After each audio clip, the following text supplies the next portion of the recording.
I love you. Those three words escaped Liam Carter's lips like a final declaration. Nothing left to lose. Ava Bennett, his young boss, the woman who always controlled everything, stood motionless before him. They were only a few steps apart, yet a chasm of status, age, and unspoken rules no one dared break. He had just risked everything, his job, his reputation, even the future of his young daughter, to confess the truth he had kept hidden for months.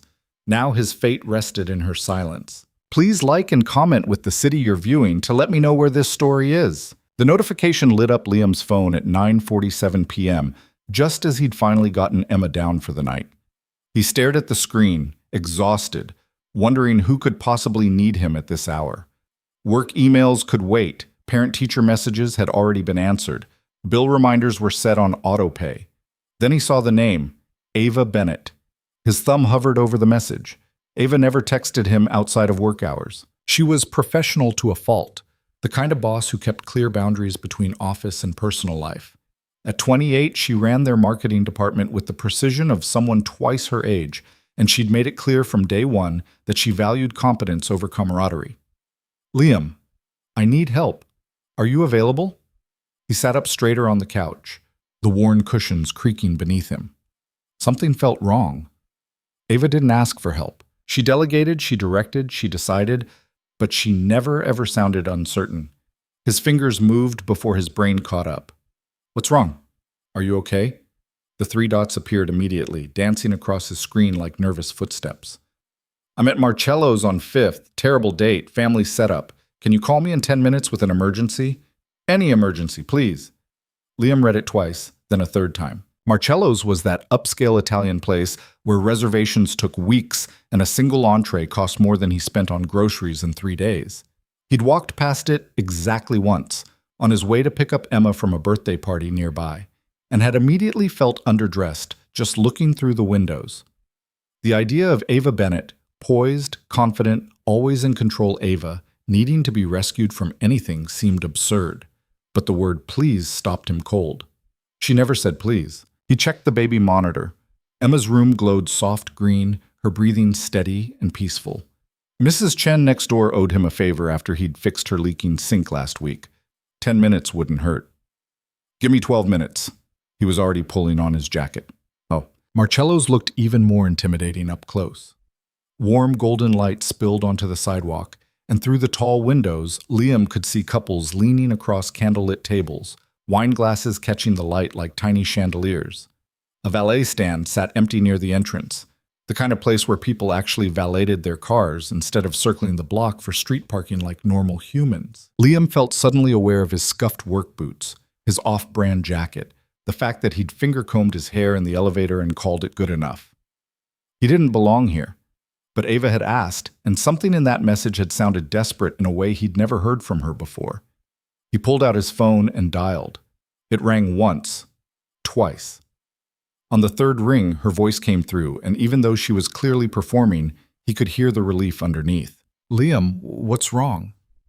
Emma had a nightmare, he said, surprised by how easily the lie came. She's asking for me. I'm sorry to bother you. I know you're off the clock, but I'm stuck at Mrs. Chen's and I can't leave her alone. Can you possibly— Say no more. Ava's voice shifted, becoming urgent, but not panicked.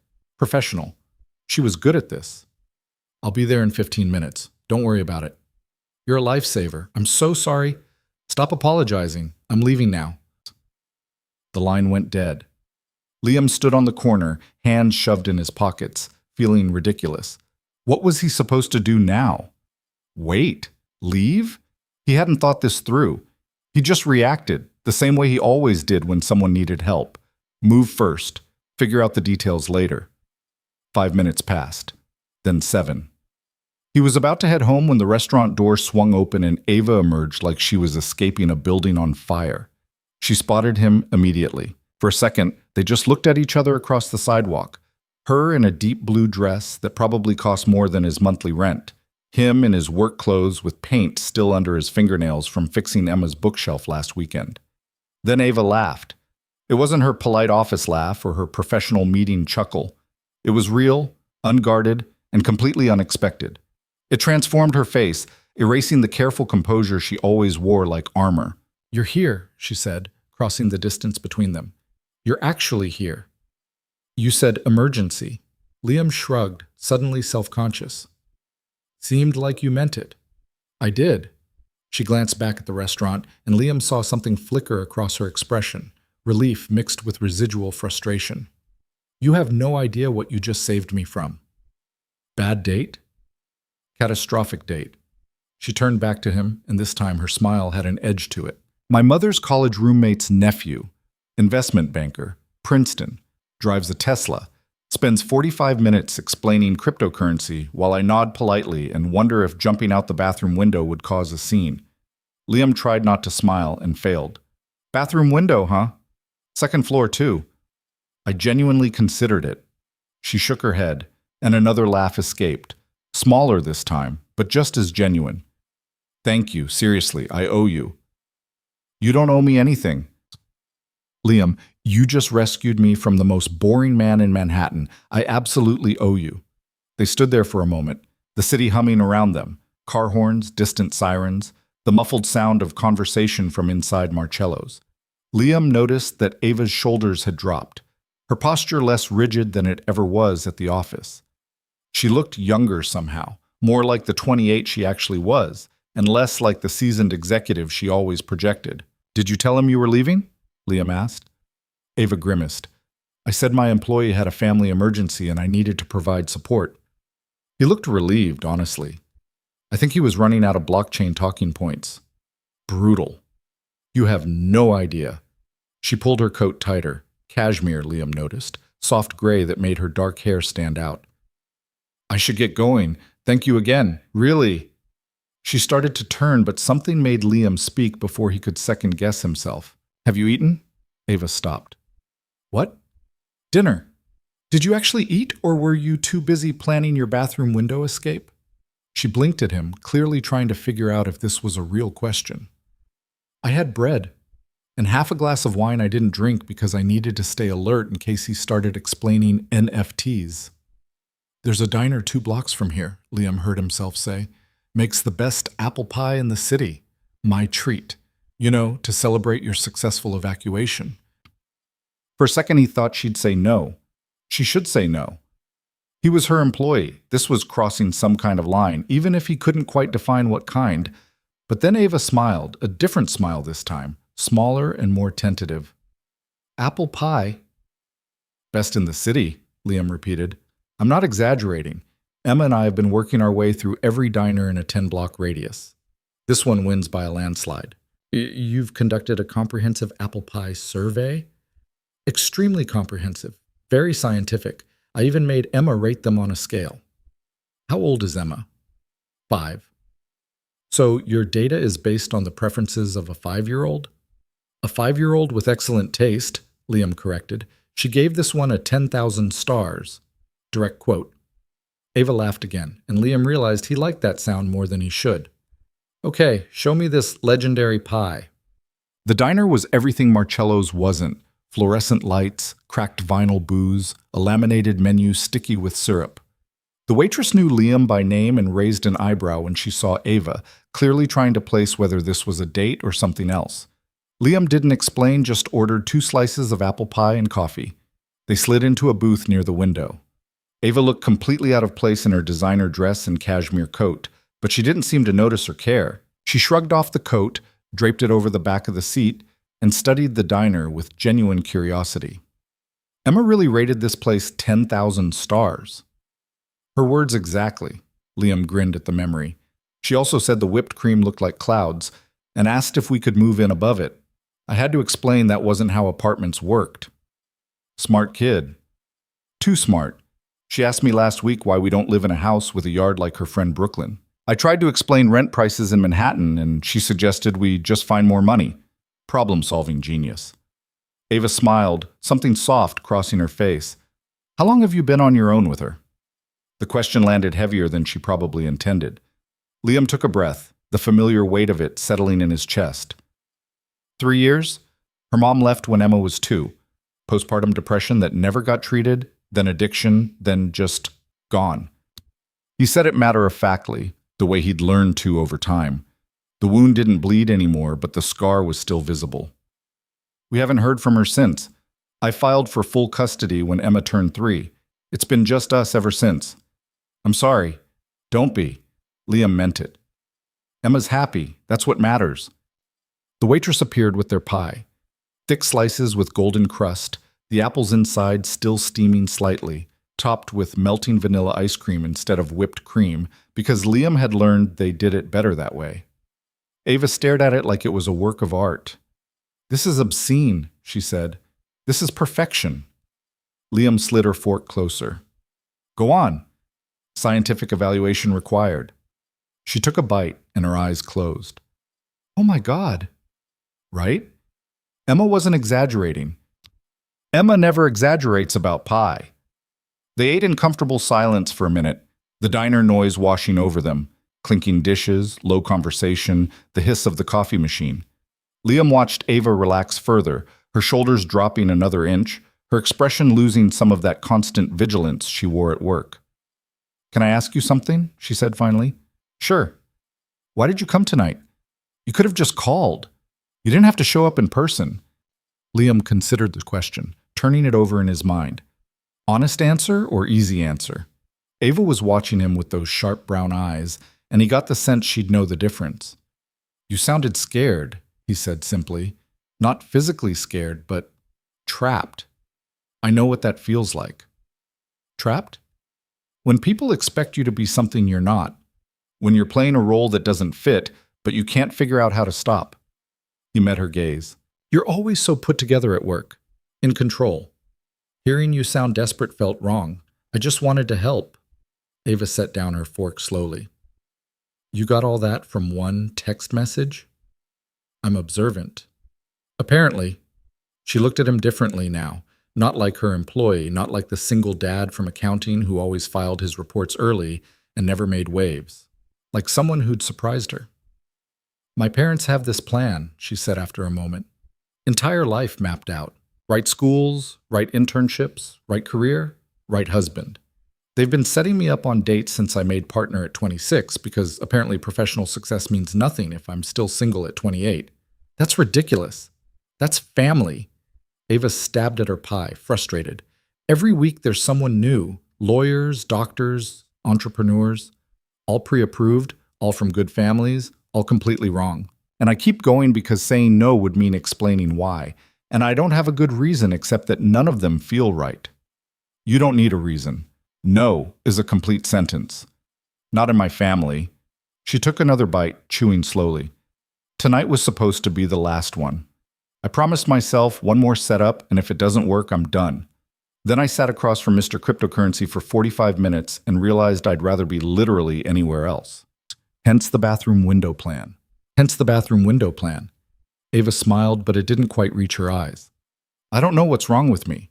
These are all objectively great guys. Successful, attractive, ambitious. On paper, any of them should work. People aren't paper." She looked at him sharply. "What?" "You can't logic your way into feelings," Liam said. "I tried that once. Thought if I just found someone responsible and stable and kind, that would be enough. Turned out chemistry doesn't care about checklists." Speaking from experience? Emma's mom and I met in college. She was smart, beautiful, had this whole plan for her life. I thought we wanted the same things. Took me 3 years to realize we were just checking boxes for each other instead of actually connecting. He shrugged. "Didn't end well." Ava studied him for a long moment. "You're very honest." "I'm too tired to be anything else." Liam grinned. "Single dad life. No energy for games." "I think I like that." The words hung between them, and Liam felt something shift. Subtle, almost imperceptible, but definitely there. Ava's expression had changed, grown softer and more curious. The professional distance she always maintained had thinned, and underneath it he caught a glimpse of someone more uncertain and more real. His phone buzzed. Mrs. Chen checking in. He texted back quickly. Emma still asleep. He'd be home in 20 minutes. "Everything okay?" Ava asked. "Yeah, neighbor's watching Emma. I should probably get back, though. She's good for a few hours, but I don't like pushing it." "Of course." Ava reached for her purse, but Liam waved her off. I said my treat. Liam, consider it hazard pay for dealing with blockchain guy. She laughed, that genuine sound again, and let him pay. They walked out into the cool night air, the city quieter now, the streets less crowded. Ava pulled her coat around her shoulders and turned to face him. Thank you, for tonight, for the rescue and the pie and the conversation. I needed all of it. Any time. I might take you up on that. She said it lightly, but something in her tone made Liam wonder if she meant it. They parted ways at the corner, her toward the subway, him toward his apartment building 6 blocks east. Liam walked home with his hands in his pockets, replaying the evening in his mind. Ava's laugh, the way her shoulders had finally relaxed, how she'd looked at him in the diner like he'd said something unexpected and true. He told himself it didn't mean anything. She was his boss. She lived in a different world, designer clothes and upscale restaurants and family expectations he couldn't begin to navigate. Tonight was just a weird blip, a moment of connection that would fade back into professional distance by Monday morning. But when he checked his phone before bed, there was a message waiting. Same time next week? Different terrible date, same rescue protocol? Liam stared at the screen, his thumb hovering over the keyboard. He should say no, should set a boundary, should remember that Ava Bennett was his boss, and this was crossing lines that shouldn't be crossed. Instead, he typed 3 words. I'm always available. The pattern started simply enough. Thursday nights became Liam's unofficial on-call shift for Ava's dating disasters. She'd text him the name of whatever upscale restaurant her mother had chosen. He'd wait exactly 47 minutes. They'd timed it after the second rescue. And then he'd call with increasingly creative emergencies. Emma's school project caught fire. Not true, but plausible given Emma's enthusiasm for science experiments. His apartment's pipes burst. Definitely not true, but it sounded urgent. Mrs. Chen fell and needed help getting to the hospital. Mrs. Chen was in better shape than most people half her age, but Ava's dates didn't know that. Each time, Ava would excuse herself with professional regret, and each time, Liam would be waiting outside with a new destination in mind. They worked their way through every diner, coffee shop, and late-night bakery in a 12-block radius. He learned that Ava took her coffee black, hated anything with coconut, and had strong opinions about the correct ratio of filling to crust in a good croissant. The conversations ranged from ridiculous to serious without warning. One night they'd debate whether a hot dog was a sandwich. Ava said yes, Liam said absolutely not. They almost got kicked out of the deli for arguing too loudly. The next night she'd tell him about the pressure of being the youngest partner her firm had ever hired, about the constant feeling that one mistake would prove everyone right who said she was too young, too inexperienced, too female. Liam told her about the first year alone with Emma, about learning to braid hair from YouTube videos and burning dinner so many times that Emma had requested they just eat cereal for a week, about the guilt that still crept in sometimes, wondering if he was enough, if Emma needed more than one exhausted dad could provide. You're doing better than you think, Ava said one night over chocolate cake at a tiny bakery in the East Village. Emma sounds happy. She is, most days. Liam picked at his fork. But sometimes I wonder if she misses having a mom. She doesn't ask about her anymore, but that almost makes it worse. Like she's already accepted that it's just us.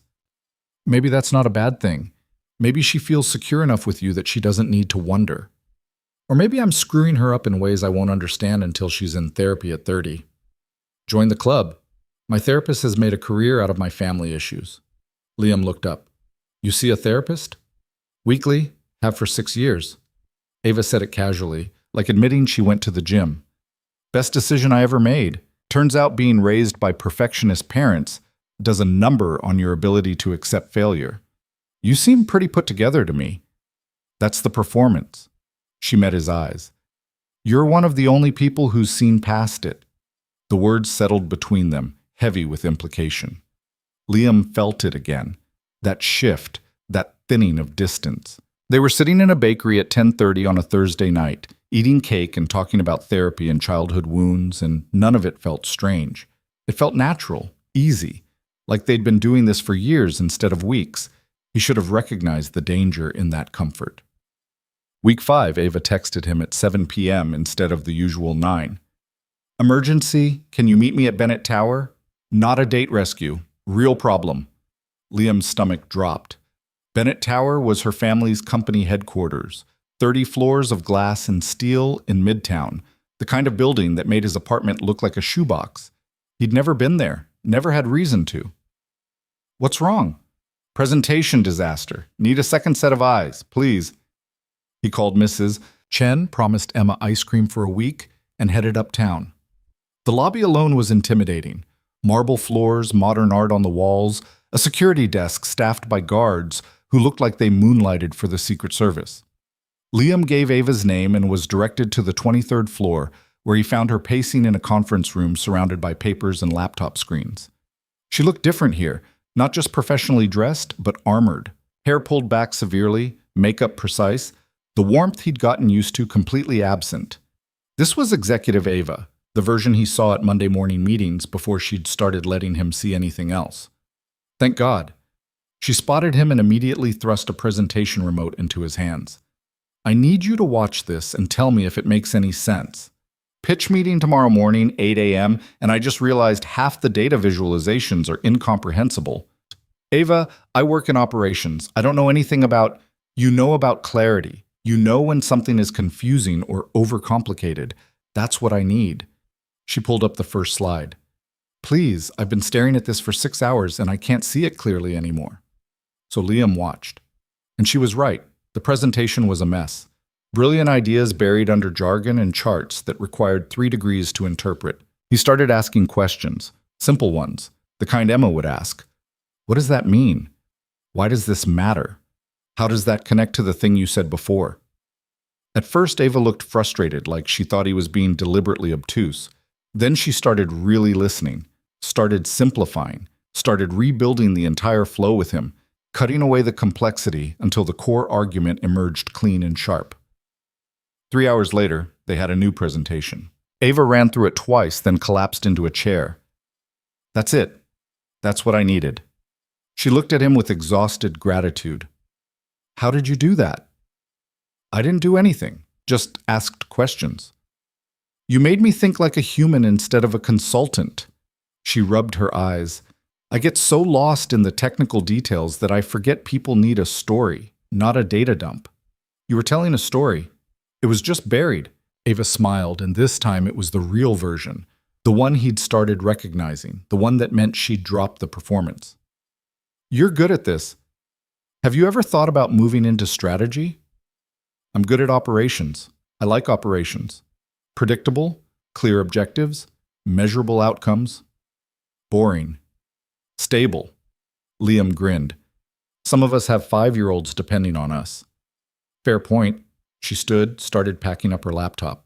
I should let you go. Mrs. Chen's probably wondering if you moved out. She's got Emma doing a puzzle. They're fine for another hour. The words came out before he'd thought them through. Ava looked at him, surprised. You have another hour? If you want company. She wanted company. They ended up on the roof. Apparently Bennett Tower had a terrace on the 23rd floor that Ava had access to. It was empty. Glass barriers overlooking the city, light stretching in every direction like a map made of stars. The wind was cold but not unbearable. They stood at the edge, looking out. I hate this building, Ava said quietly. Liam glanced at her. It's got your family's name on it. Exactly. She wrapped her arms around herself. Sometimes I feel like I'm just playing a part someone else wrote. Dutiful daughter, successful executive, perfect future wife to whoever my parents approve of. None of it feels real. What feels real?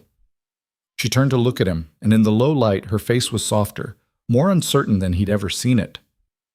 Thursday nights, diners and bad coffee and conversations that don't feel like work. That feels real. Liam's heart did something complicated in his chest. Yeah, it does. I know this is strange, Ava continued. This whole thing. The rescues and the late-night pie, and now you helping me fix presentations. I know we're crossing lines we probably shouldn't, but I don't want to stop. Neither do I. They stood there, the city humming below them, and Liam felt the full weight of what was happening. This wasn't just friendly anymore. Hadn't been for a while. Every Thursday night, every conversation, every shared laugh had been building towards something he couldn't quite name, but definitely felt. Ava must have felt it too, because she took a small step closer. Liam. His phone rang. Emma's ringtone, the one he'd set to cut through everything because when your kid calls, you answer. He pulled it out, apologetic. I'm sorry, I have to take it. Ava stepped back and the moment broke like a soap bubble. It was Mrs. Chen. Emma had woken up asking for him, worried because he'd been gone longer than usual. Nothing urgent, but the concern in his neighbor's voice was clear. I need to go, Liam said, ending the call. Of course.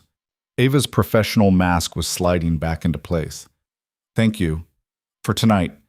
For the presentation help. Anytime. He meant it.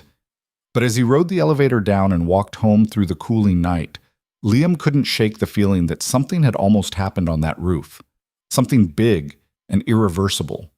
And he couldn't decide if he was relieved or disappointed that Emma's call had interrupted it. The next Thursday, Ava's text came at the usual time. Dinner with another pre-approved candidate, lawyer this time. Save me? But something was different in her messages over the following weeks. The rescues continued, but the conversations after grew longer, more intense. They talked about things people didn't usually share, childhood wounds and secret fears and dreams they'd stopped admitting out loud. Liam told her about the nights he still woke up panicking, convinced he'd heard Emma crying, only to find her peacefully asleep. About the loneliness that hit sometimes when she was at school and the apartment felt too quiet. About the part of him that wondered if he'd ever have space in his life for anything besides being a dad. Ava told him about the weight of expectations, about being groomed from birth to take over a company she wasn't sure she even wanted to run, about the fear that if she ever stopped performing, stopped achieving, she'd discover there was nothing underneath, no real self, just a collection of accomplishments with no person attached. Do you ever feel like you're living someone else's life? She asked one night. They were sitting on a bench in Washington Square Park, sharing a bag of roasted nuts from a street vendor. It was late enough that the park had emptied out, just a few stragglers and the ever-present pigeons. Every day, Liam admitted. I thought I'd be a teacher. That was the plan.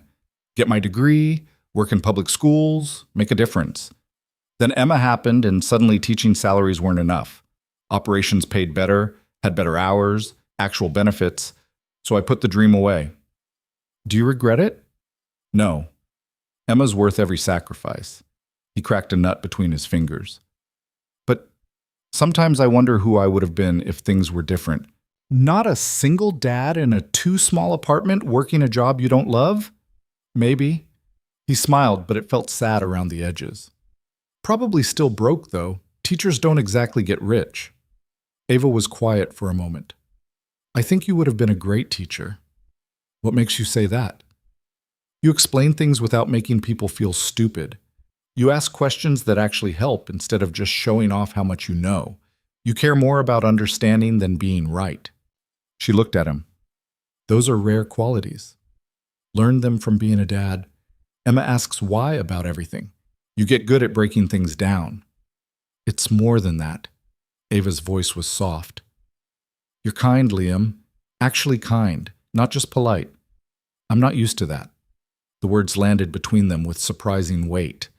Liam turned to find her already looking at him, her expression open in a way it never was at work.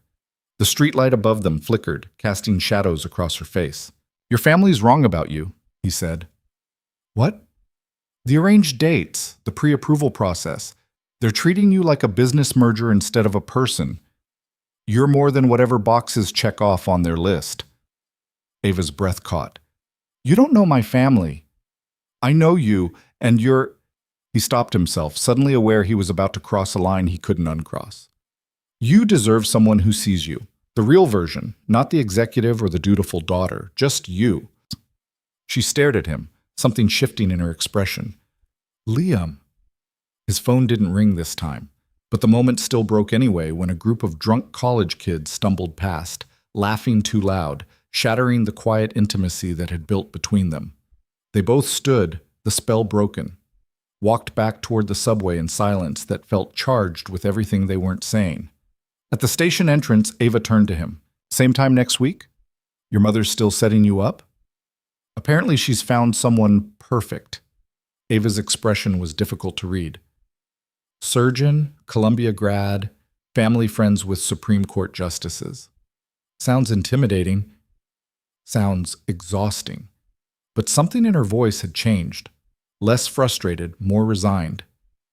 I should probably give it a real try, though. This can't go on forever. The rescues? The avoidance. She met his eyes. Eventually, I have to stop running and actually figure out what I want. Liam nodded, even though the words felt like a warning. Yeah, I guess you do. He watched her disappear down the subway stairs, and for the first time since this whole thing started, he wondered if Thursday nights were numbered. If Ava was starting to realize that rescues and late-night conversations weren't a solution, just a delay. The thought bothered him more than it should have. Wait, week 8 changed everything. Ava's text came early. No rescue needed tonight. Actually going to try. Liam stared at the message for a full minute before responding. Good luck? He told himself this was fine. Good, even.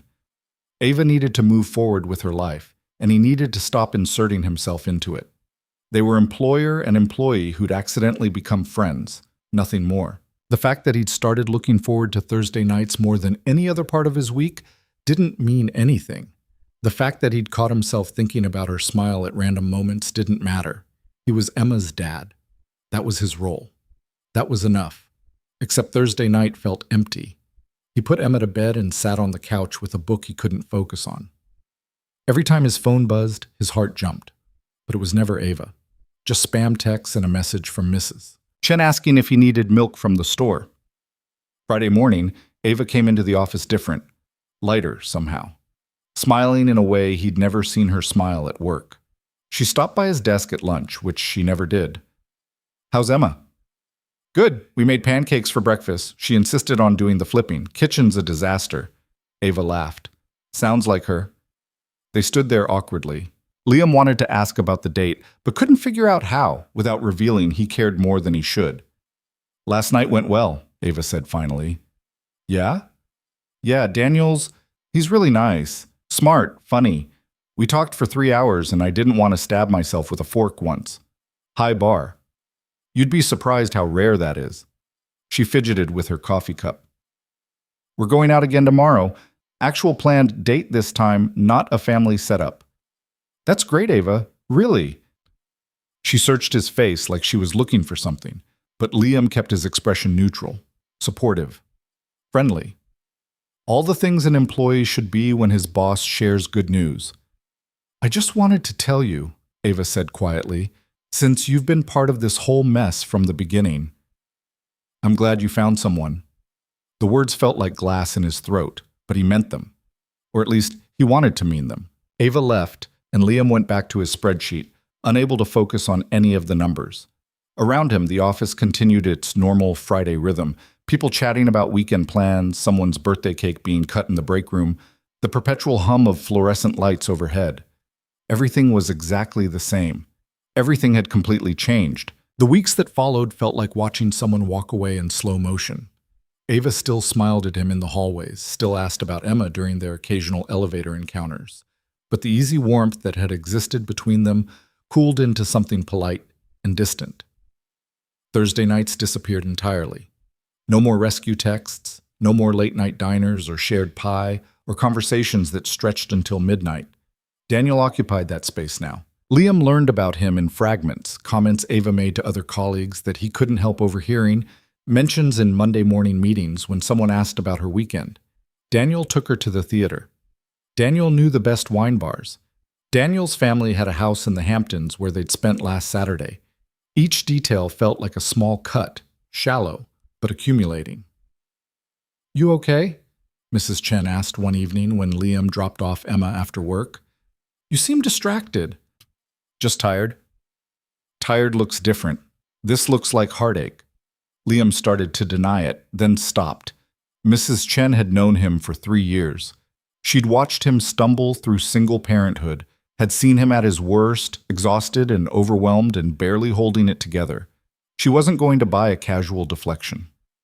There's someone at work, he admitted. Was someone. Not anymore. She found somebody else? How did you know it was a she? Mrs. Chen gave him a look that suggested he was being deliberately obtuse. You're a 32-year-old man who hasn't dated in 3 years.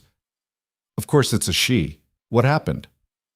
Nothing happened. That's the problem. Liam sat down on her floral couch, suddenly exhausted. We were friends, got close. I thought maybe, but she met someone else, someone appropriate, and I realized I never had a chance to begin with.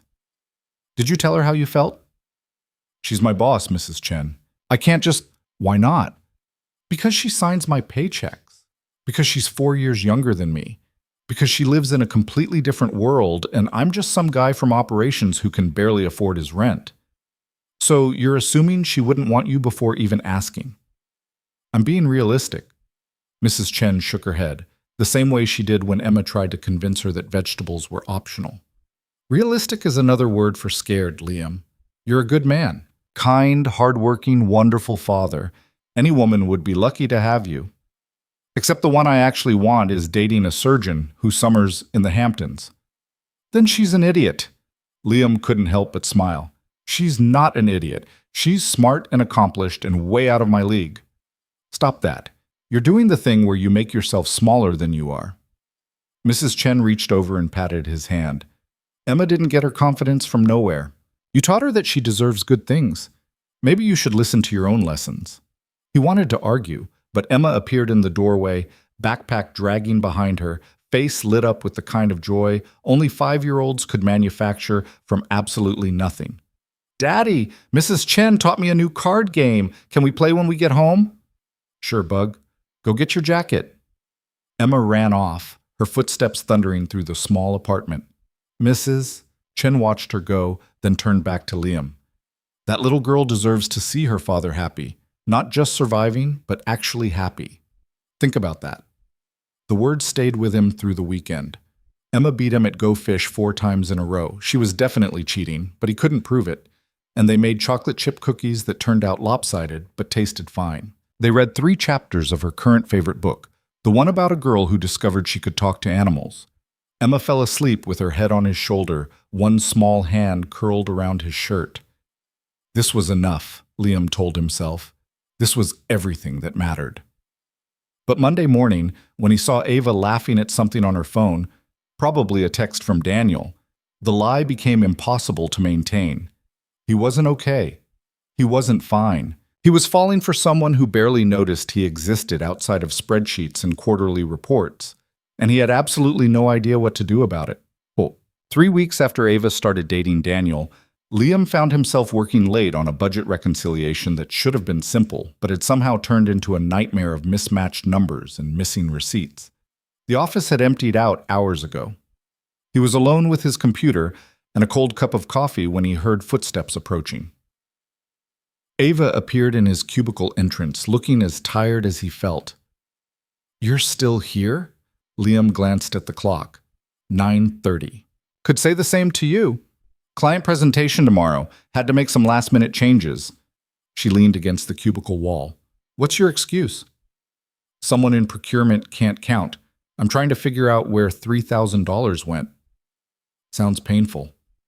It's riveting stuff. Real page-turner. Ava smiled, and for a second it felt like before. Easy and comfortable and simple. Then her phone buzzed, and she glanced at it, and the moment evaporated. Daniel? Liam asked before he could stop himself. Yeah, he's wondering when I'll be done. She typed a quick response, then looked back at Liam. We were supposed to have dinner, but I had to cancel. 3rd time this month. Work happens. He's been really understanding about it. More than I deserve, probably.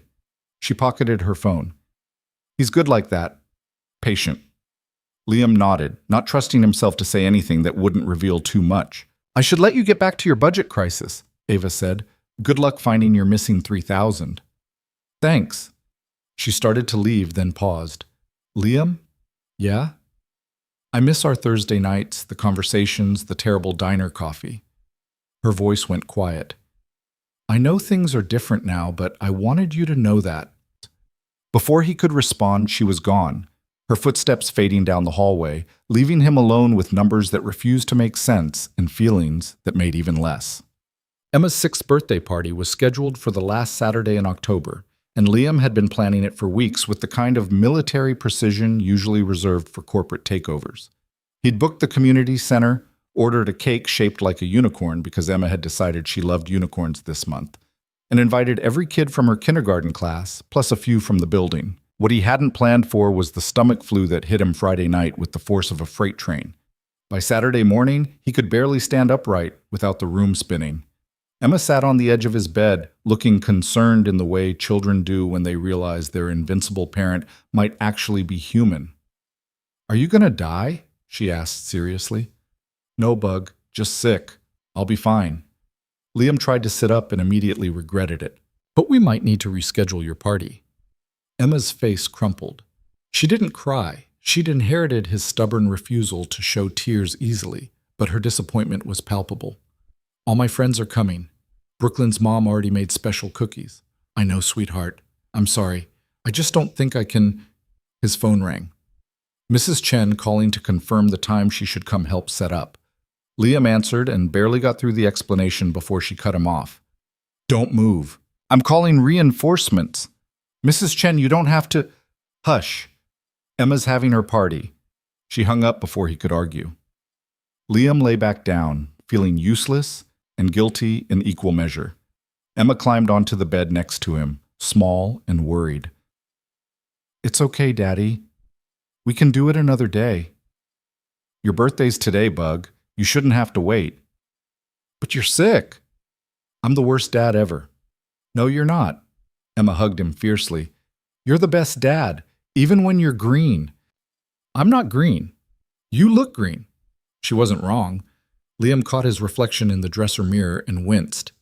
He definitely looked like he'd been through something. An hour later, someone knocked on the door. Liam managed to stumble out of bed long enough to answer it, expecting Mrs. Chen with soup and sympathy. Instead, he found Ava standing in his hallway holding grocery bags and looking completely out of place in his building's dingy corridor. "Mrs. Chen called me," she said before he could ask. "Said you needed help with Emma's party." Liam stared at her, his flu-addled brain struggling to process the information. "How did she get your number?" "I gave it to her after that presentation night, in case of emergencies." Ava looked him over with concern. "You look terrible." "Thanks. That's exactly what every guy wants to hear." "I'm serious. When's the last time you ate?" "I don't remember. Yesterday?" "Go back to bed. I've got this." "Ava, you don't have to—" "Liam." She met his eyes with that executive firmness he recognized from work. "Go back to bed. I'm handling the party." Emma appeared behind him, eyes wide. "Miss Ava?" "Hi, Emma. Your dad told me all about your unicorn party. I thought maybe I could help set up while he rests. Would that be okay?" Emma looked between them, clearly trying to figure out how her dad's boss had ended up at their apartment door on a Saturday morning. Then she nodded decisively. "Okay, but we need balloons, lots of balloons, pink and purple." "I brought balloons and streamers, and I stopped by the bakery to get backup snacks just in case. Daddy said we can't afford the expensive bakery." "Emma," Liam started, mortified. But Ava just smiled. "Good thing I have a coupon then. Why don't you show me where everything goes?" Emma grabbed her hand and dragged her inside, already chattering about decorations and games and the importance of getting the unicorn cake positioned just right. Liam stood there feeling dizzy and confused and overwhelmingly grateful. "Bed," Ava called over her shoulder. "Now." He didn't have the energy to argue. Liam drifted in and out of sleep for the next few hours, vaguely aware of sounds from the living room, Emma's laughter, Ava's voice giving calm instructions, the arrival of Mrs. Chen and other parents. Music started playing. Kids shrieked with the particular frequency only birthday parties could generate.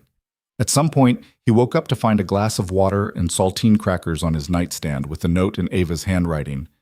"Drink this, eat these, party's going great, rest." He managed both, then fell back asleep to the distant sound of children singing happy birthday. When he finally dragged himself out of bed around 4 p.m., the party was winding down.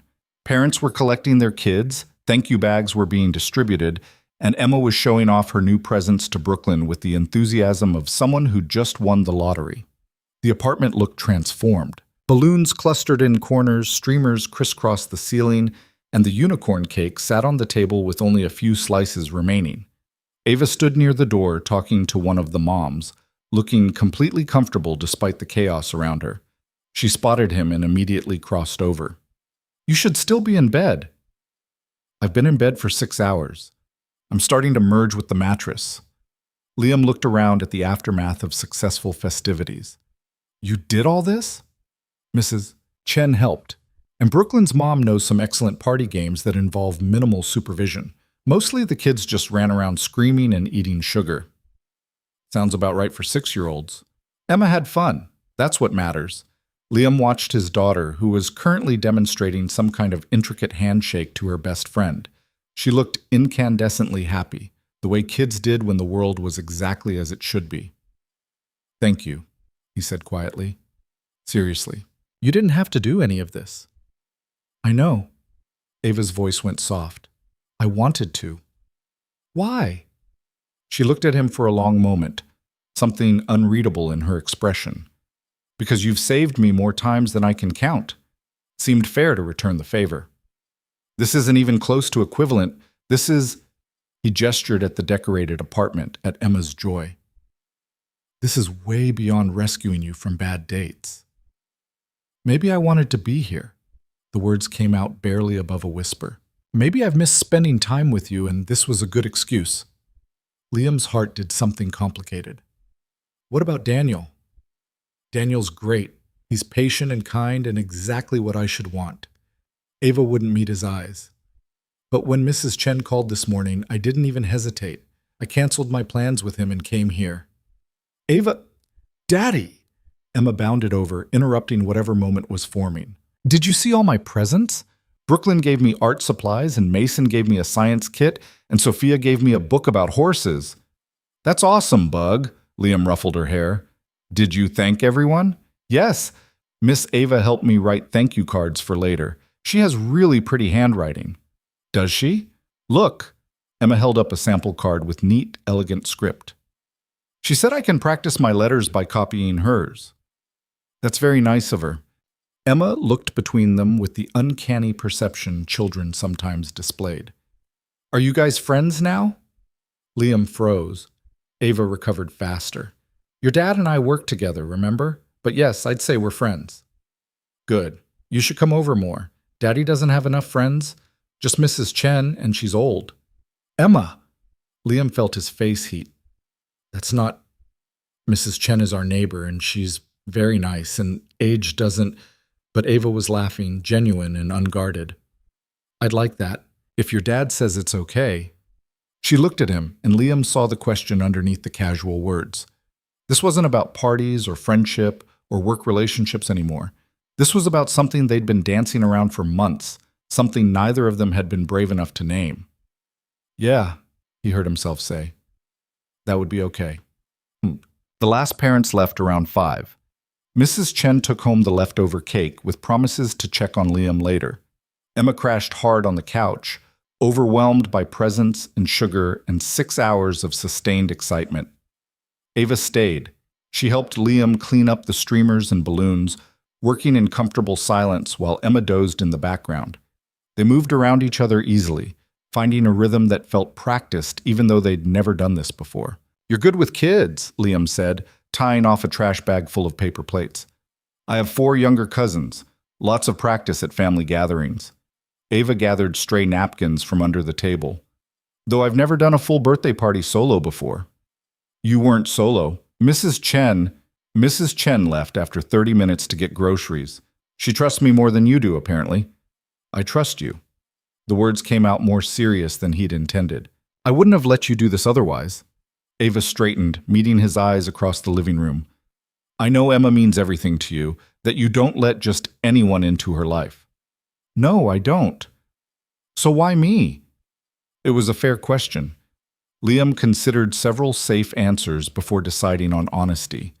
"Because she asked about you. After that night you helped with my presentation. She wanted to know who I was talking to on the phone. I told her about you, the brilliant boss who needed help sometimes.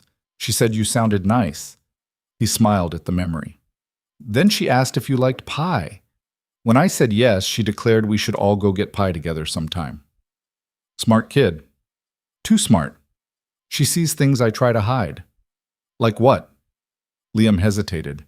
This was dangerous territory, the kind of conversation that couldn't be taken back once started. But Ava was looking at him with those sharp brown eyes that always saw more than he wanted to reveal, and he was tired of pretending. Like the fact that I look forward to seeing you at work more than any other part of my day. That I check my phone hoping you'll text, even though I know you won't because you're with Daniel now.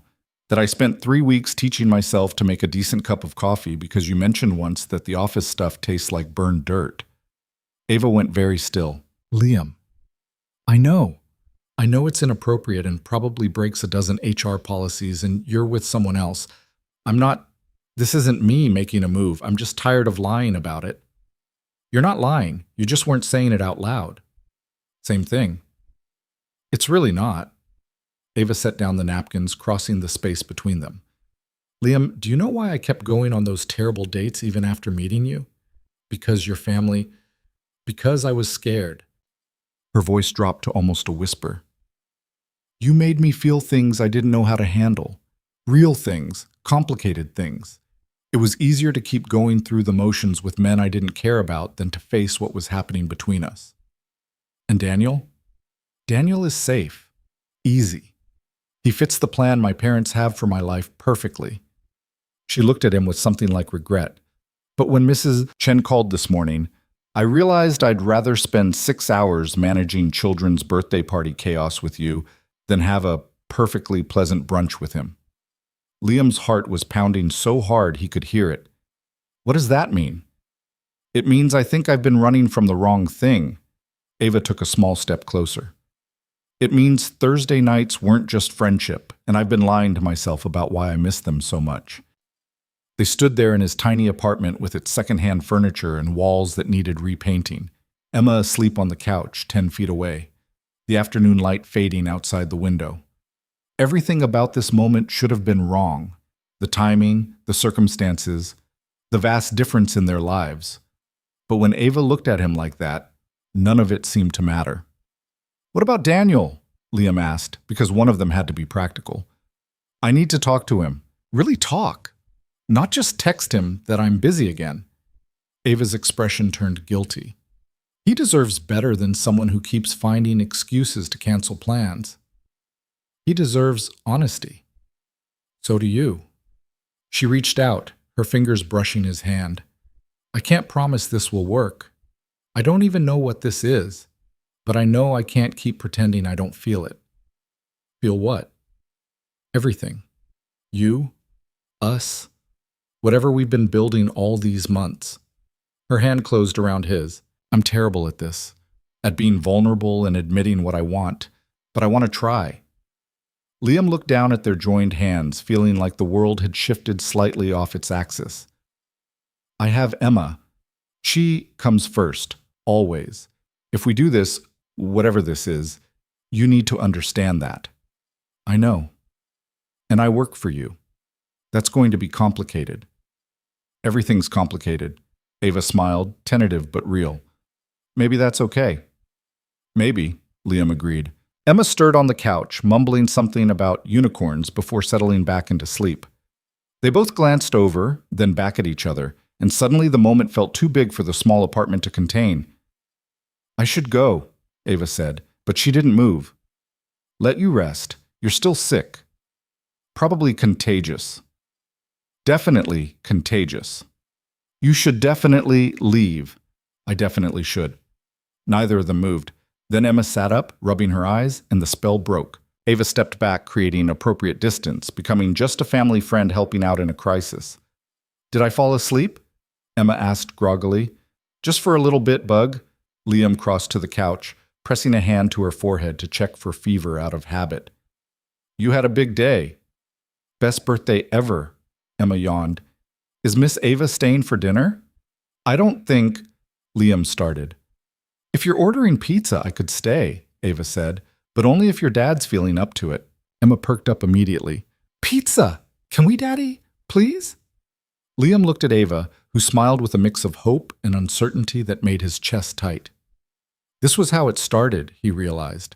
Not with some grand romantic gesture or perfectly planned moment, but with pizza and a tired kid and two people taking a small risk on something that scared them both. Yeah, he said. We can do pizza. Plan. Daniel took the news better than Ava expected. They met for coffee on Monday, and she told him the truth, that she'd been unfair to him, that her heart wasn't fully in it, that he deserved someone who didn't keep canceling plans to help her coworker with birthday parties. I knew something was off, Daniel admitted, stirring his espresso with studied calm. You never really let me in. I thought maybe you just needed time, but now I'm thinking there was something in the way. Someone, Ava corrected quietly. I'm sorry. You've been nothing but kind, and I kept stringing you along. Is it the single dad from your office, the one whose daughter had the unicorn party? She nodded, surprised he'd made the connection. Daniel smiled, but it looked a little sad. You talk about him differently. Not often, but when you do, there's this softness. I noticed it weeks ago. I didn't mean, Ava, you don't need to apologize for having feelings. You just need to be honest about them, which you're doing now, so thank you for that. He stood, leaving cash on the table for his coffee. I hope it works out. He seems like a good guy if he inspired you to run a kid's birthday party voluntarily. He is. Then don't screw it up.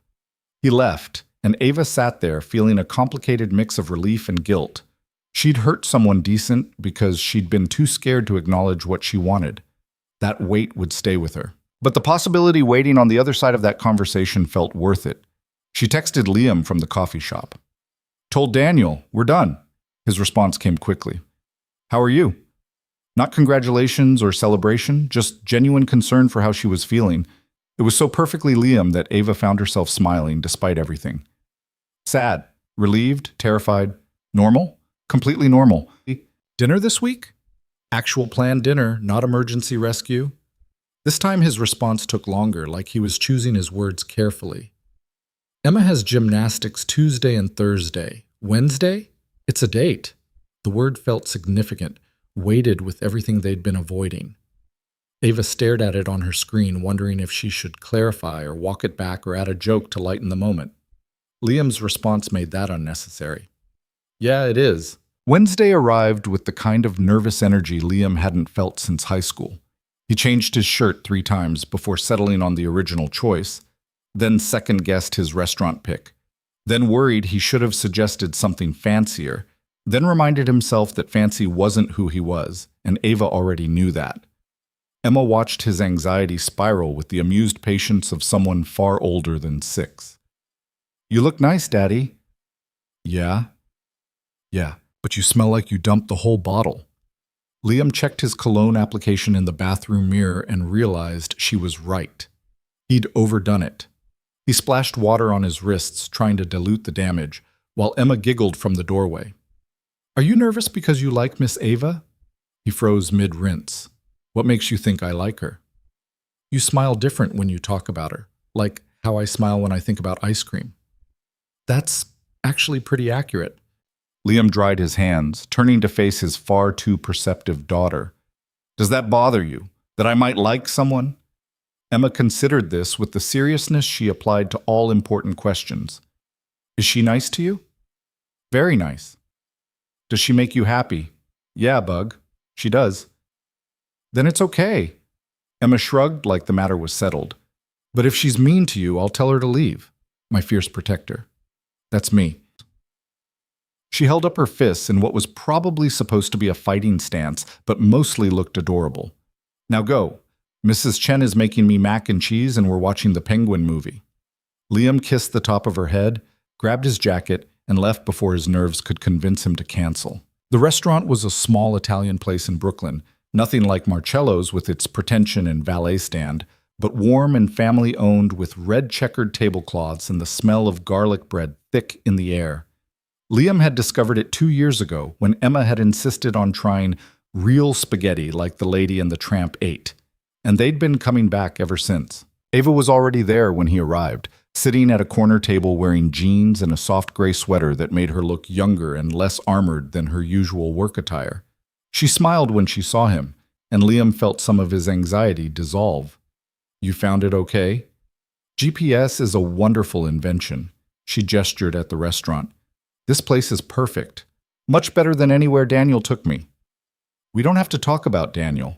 I know, but I want to acknowledge that I handled that whole thing badly.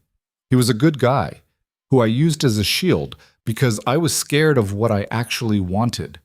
Liam sat down across from her, studying her face. And what do you actually want? Honestly, I'm still figuring that out. Ava's fingers traced patterns on the tablecloth. But I know it involves you, and that terrifies me. Why? Because you're real, Liam. Everything with you is real and messy and complicated. With Daniel, I could keep parts of myself locked away. He never pushed, never asked the hard questions. But you see through all my carefully constructed walls, and that's both exactly what I need and exactly what scares me most. The waiter appeared before Liam could respond, forcing them to pause and order. Ava asked for recommendations with genuine interest, laughing when Liam admitted he always got the same thing because why mess with perfection? They settled on sharing a few dishes, and once the waiter left, the conversation shifted to safer ground. Emma's latest obsession with magic tricks. Ava's mother's increasingly creative attempts at setting her up despite the Daniel failure. The weird office drama involving someone in accounting and the broken coffee machine. But underneath the easy talk, Liam felt the weight of unspoken things pressing against his chest. They were on a date, an actual intentional date, and he had no idea what he was doing. You're overthinking, Ava said suddenly. How can you tell? You get this little crease between your eyebrows. I've seen it at work when you're trying to solve a problem that doesn't have a clean solution. Is that what this is? A problem without a clean solution? Isn't it? She met his eyes directly. We work together. I'm technically your superior. You have a daughter who has to come first. My family would have collective heart failure if they knew I was dating someone who isn't pre-approved and pedigreed. None of this makes logical sense. But you're here anyway. But I'm here anyway. Ava smiled, and it had an edge of recklessness to it. Turns out logic doesn't account for everything. The food arrived, linguine with clam sauce, eggplant parmesan, a caprese salad that looked like art. They ate and talked, and gradually Liam felt himself relaxing into the moment. This was what he'd been missing during those weeks when Ava was with Daniel. This ease, this feeling of being fully seen and somehow still accepted. Emma said something interesting before I left tonight, Liam said, twirling pasta on his fork. She told me that if you're mean to me, she'll tell you to leave. Ava laughed. She's protective. She is, but she also gave her approval, which apparently I needed even though I'm the adult. He paused. She said you make me happy, and she was right. Just happy? Happy, terrified, confused, hopeful. I'm running the full emotional spectrum here. Good. I'd hate to be panicking alone. You're panicking? Constantly. Ava set down her fork. Liam, I'm 28 years old, and I've never had a relationship that felt real. I've dated men my parents approved of, attended the right social functions, checked all the appropriate boxes. But I've never actually been vulnerable with someone. Never let anyone see the parts of me that aren't polished and professional. I've seen those parts. I know, that's why this is so scary. Liam reached across the table, covering her hand with his. We don't have to figure everything out tonight. We can just be here. See what happens. What if what happens is a disaster? Then we'll handle it. Together. He squeezed her hand gently, but I don't think it will be. Ava turned her hand over, lacing her fingers through his. You're very calm about all this. I'm faking it really well. Good to know. They finished dinner in comfortable silence, sharing bites of each other's dishes and arguing playfully about whether pineapple belonged on pizza. The waiter brought tiramisu without being asked. Apparently Liam came here often enough that they knew his habits, and Ava declared it the best thing she'd ever tasted. Better than the legendary apple pie? Different category. Both can be perfect in their own way. Diplomatic answer. I'm hedging my bets in case we come back here. You want to come back here? Ava met his eyes over the dessert they were sharing. I want a lot of things I've been too scared to admit. Coming back here is pretty low on the risk scale. And the high-risk things? Those involve you and me and figuring out if this could actually work, despite all the reasons it shouldn't. Liam's heart kicked against his ribs. I'm willing to try if you are. Even though it's complicated? Especially because it's complicated. Easy things don't usually mean much. They left the restaurant around 10, stepping out into the cool November air. The street was quieter now, most shops closed for the night, streetlights casting pools of amber on the sidewalk. Ava pulled her jacket tighter, and they started walking with no particular destination in mind. I should tell you something, Liam said after a block of silence. About Emma's mom. You don't have to. I want to. If we're doing this, you should know. He shoved his hands in his pockets, organizing his thoughts. Sarah and I met in college. She was brilliant, had this plan to go to law school, change the world. We got married too young because we thought that's what you did when you loved someone. Then Emma happened, and everything fell apart. Ava listened without interrupting, and Liam appreciated that she didn't try to fill the silence with empty reassurances. Postpartum depression hit hard. Sarah wouldn't admit it, wouldn't get help. She started drinking, then pills, then just disappearing. Some days she wouldn't come home. I'd be up all night with Emma, then go to work, then come home to an empty apartment and a note saying Sarah needed space. He stopped walking, the memories sharp despite the years that had passed.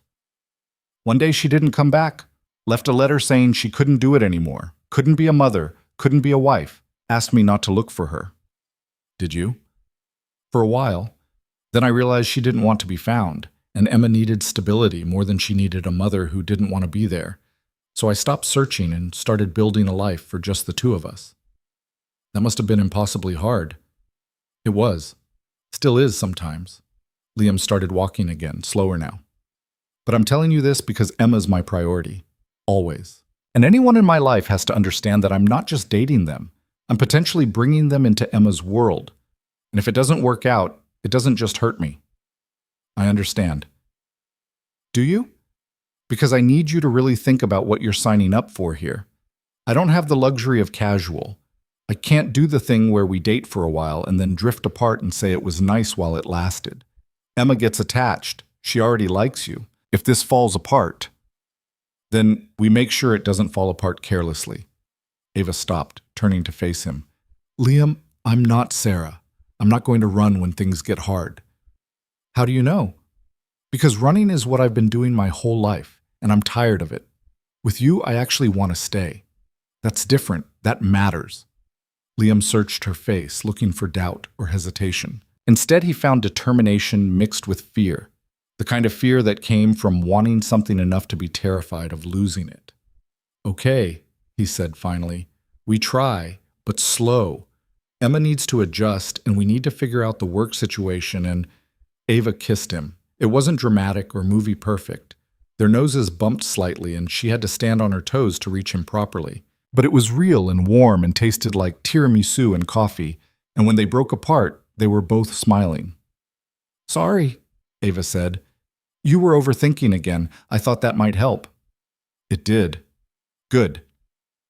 They stood there on the Brooklyn sidewalk with the city humming around them, and Liam thought maybe this could actually work. Maybe all the complications and risks were worth it for the way Ava looked at him right now. Open and hopeful, and a little bit scared, but choosing him anyway. I should get home, he said reluctantly. Mrs. Chen charges by the hour after 10. Does she really? No, but I feel guilty keeping her late. Ava laughed. You're a good person, Liam Carter. Just doing my best. They walked to the subway together, hands linked, not talking much, but not needing to. At the station entrance, Ava kissed him again, quicker this time, almost shy. Same time next week? She asked. It's a date. He watched her disappear down the stairs, then headed home with a lightness in his chest he hadn't felt in years. Emma was asleep when he got back, sprawled across Mrs. Chen's couch, with chocolate on her face and her hair a mess. Mrs. Chen took one look at his expression and smiled knowingly. Good date? Really good. About time. Liam carried Emma home and tucked her into bed, then lay awake for hours replaying every moment. The conversation, the kiss, the way Ava's hand felt in his. He told himself not to get ahead of things, to take it slow like he'd promised. But falling asleep, he let himself imagine what it might look like if this actually worked. The next morning at work felt surreal. Ava passed his desk around 9 and they made eye contact for exactly 3 seconds, long enough for her to smile, for him to smile back, for the moment to feel charged with everything they weren't saying in this public space. Marcus from sales noticed immediately. "Dude, what was that?" "What was what?" Liam kept his eyes on his computer screen. "That weird eye contact thing with Bennett. You two hooking up or something?" "We're not hooking up. But something's happening." "Marcus, it's cool, man. I'm not going to spread it around. Just saying, be careful. Office romances get messy." Liam didn't bother denying it further. Marcus was right anyway. This had the potential to get extremely messy. Dating his boss violated several unspoken rules, even if it wasn't technically against company policy. If it went badly, one of them would probably need to leave. If it went well, they'd have to deal with gossip and speculation, and people wondering if favoritism was involved. But when Ava texted him at lunch asking if he wanted to grab coffee, all those concerns felt distant and manageable. They met at the place 2 blocks over, carefully maintaining professional distance in the coffee line before finding a table in the back corner where they could talk without being overheard.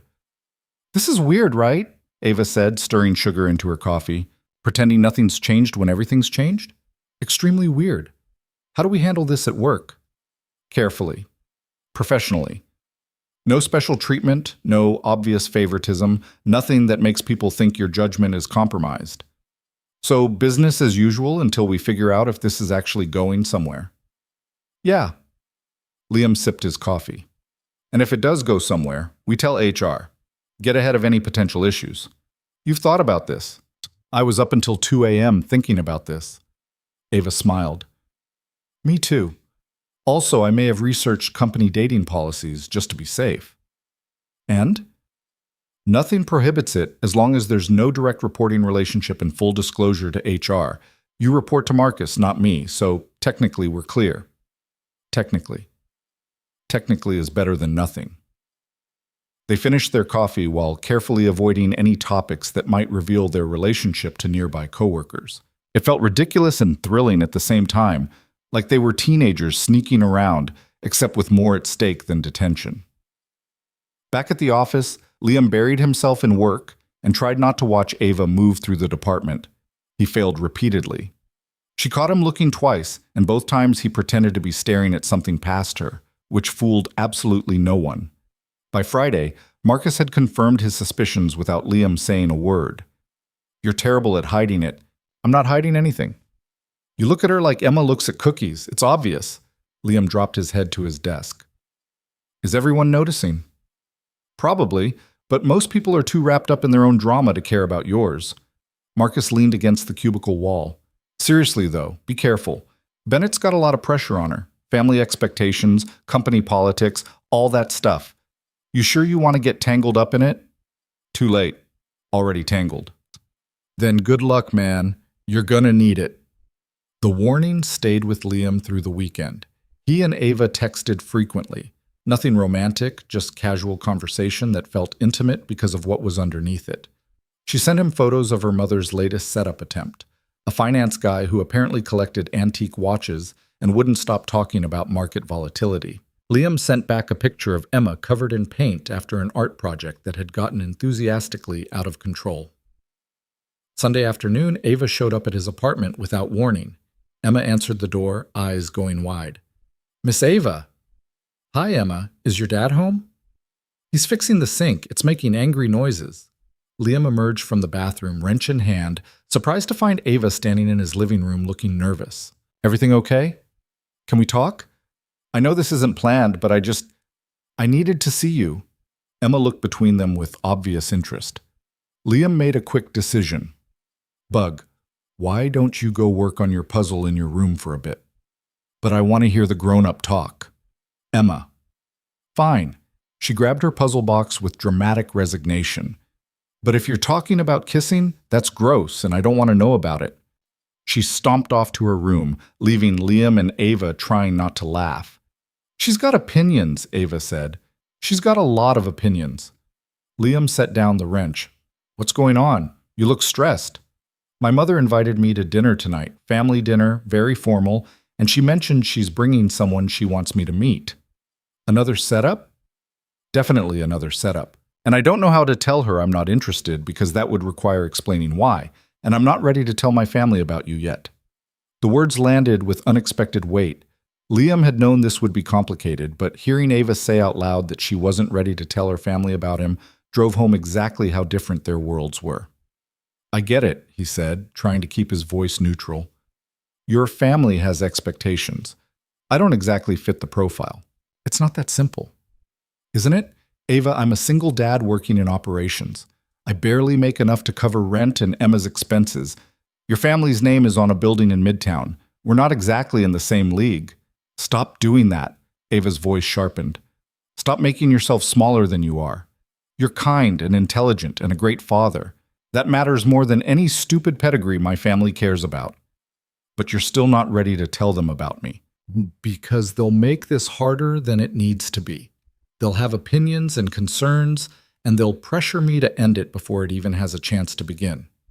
She crossed the space between them. "I want to protect this. Us. Just for a little while until we're solid enough that their disapproval won't matter." Liam understood the logic, but it still stung. "And what if we're never solid enough? What if there's always a reason to keep this quiet? That's not what I want."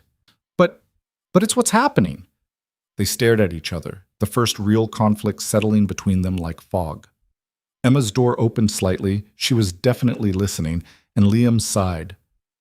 "Look, I'm not trying to push you into anything you're not ready for, but I need to know this isn't just something you're doing because it feels good right now, because I have Emma to think about, and I can't let her get attached to someone who's going to disappear when things get complicated." I'm not going to disappear. You don't know that. Sarah said the same thing. The comparison hung there, harsh and unfair. Ava flinched like he'd slapped her. "I'm not Sarah," she said quietly. "And it's not fair to hold me accountable for what she did." "You're right. I'm sorry. I shouldn't have said that." "But you're thinking it. You're waiting for me to run." Liam wanted to deny it, but the honest answer stuck in his throat. Some part of him was waiting for the other shoe to drop, for Ava to realize this was too hard and bow out gracefully. "I'm scared," he admitted finally, "of getting hurt again, of Emma getting hurt, of believing this could work and then watching it fall apart." "So am I." Ava's eyes were bright with unshed tears. "I'm terrified, Liam, but I'm here anyway. Doesn't that count for something?" Before he could answer, Emma burst out of her room. "Are you guys fighting?" "We're having a discussion," Liam said. "It sounds like fighting. Brooklyn's parents fight like this before they got divorced." "We're not getting divorced," Ava said quickly. "We're not even—" She stopped, clearly realizing that explaining their relationship status to a 6-year-old was beyond her current capabilities. Emma looked at her seriously. "Do you like my dad?" "Yes." Like him?" "Yes, Emma, I like him." "And Daddy, do you like Miss Ava?" Liam felt his face heat. "Yes, Bug, I do." "Then why are you fighting?"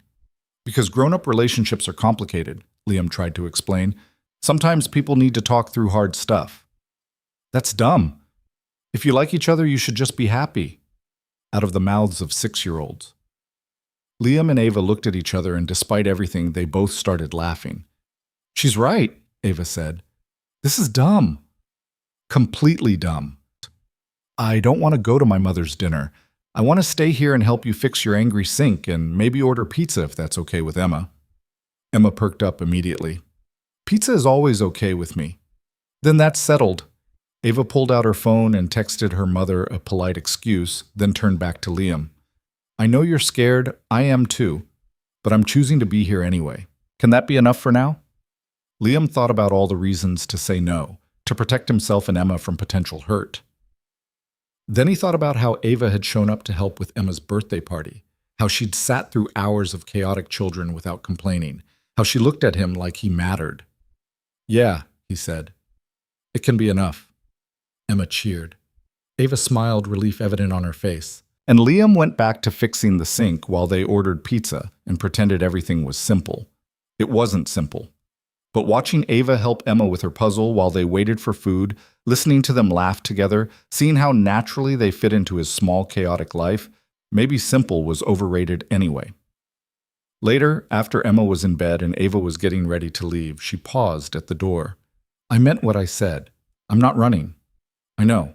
Do you? Liam pulled her close, resting his forehead against hers. I'm trying to believe it. That's the best I can do right now. Then I'll keep proving it until you do. She kissed him goodnight and left, and Liam stood in his doorway watching her walk down the hall toward the elevator.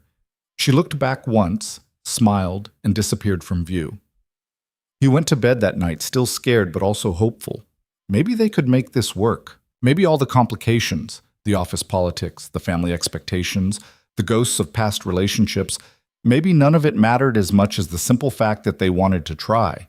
Or maybe he was setting himself up for the biggest heartbreak of his life. Only time would tell.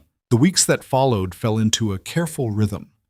Ava and Liam kept things professional at work, maintaining just enough distance that the gossip stayed speculative rather than confirmed. Outside the office, they built something fragile and real. Dinners at modest restaurants Ava had never known existed. Walks through parks where Emma could run ahead and they could talk without pretending. Quiet evenings in Liam's apartment where Ava learned to navigate the chaos of bedtime routines and homework battles. Emma accepted Ava's presence with the easy adaptability of children, though she had rules that she enforced with surprising firmness. No kissing in front of her because that was gross. No taking her dad's attention during their designated puzzle time on Sunday mornings. And Ava had to try the macaroni and cheese from the blue box because the fancy stuff from Whole Foods was wrong and insulting. Ava tried the blue box mac and cheese and had to admit Emma had a point.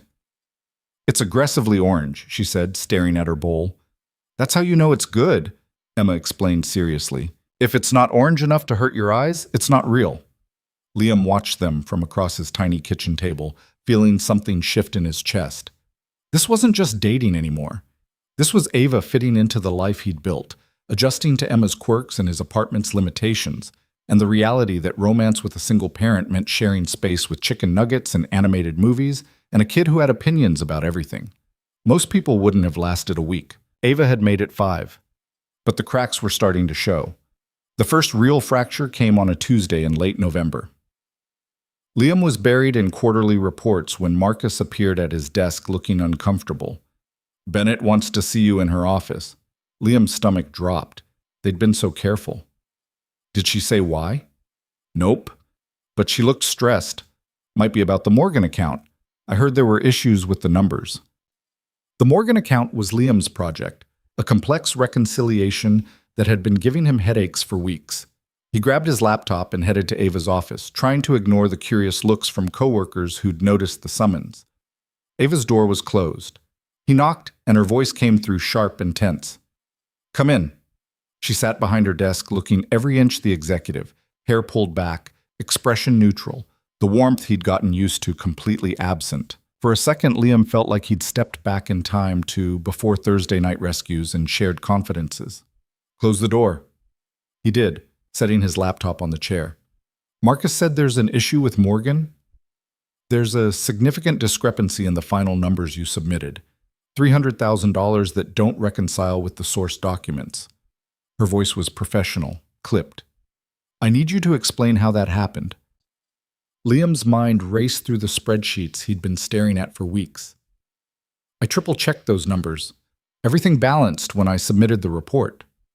Well, it doesn't balance now, and I have a meeting with the Morgan team in 2 hours where I'm supposed to present your analysis. She slid a printout across the desk. This makes us look incompetent. It makes me look like I can't manage my own department. He scanned the numbers and immediately saw the problem. Someone had changed the formulas in the master sheet after he'd submitted it. The alterations were subtle but devastating, shifting decimal points, transposing figures, small errors that cascaded into massive discrepancies. This isn't my work. Someone modified the file after I turned it in. That's convenient? The word hit like a slap. Liam looked up sharply. You think I'm lying? I think you made a mistake and now you're scrambling to cover it. Ava, it's Miss Bennett in this office. Her eyes were hard. And right now I need solutions, not excuses. Can you fix this or not? Liam felt anger rising in his throat, hot and bitter.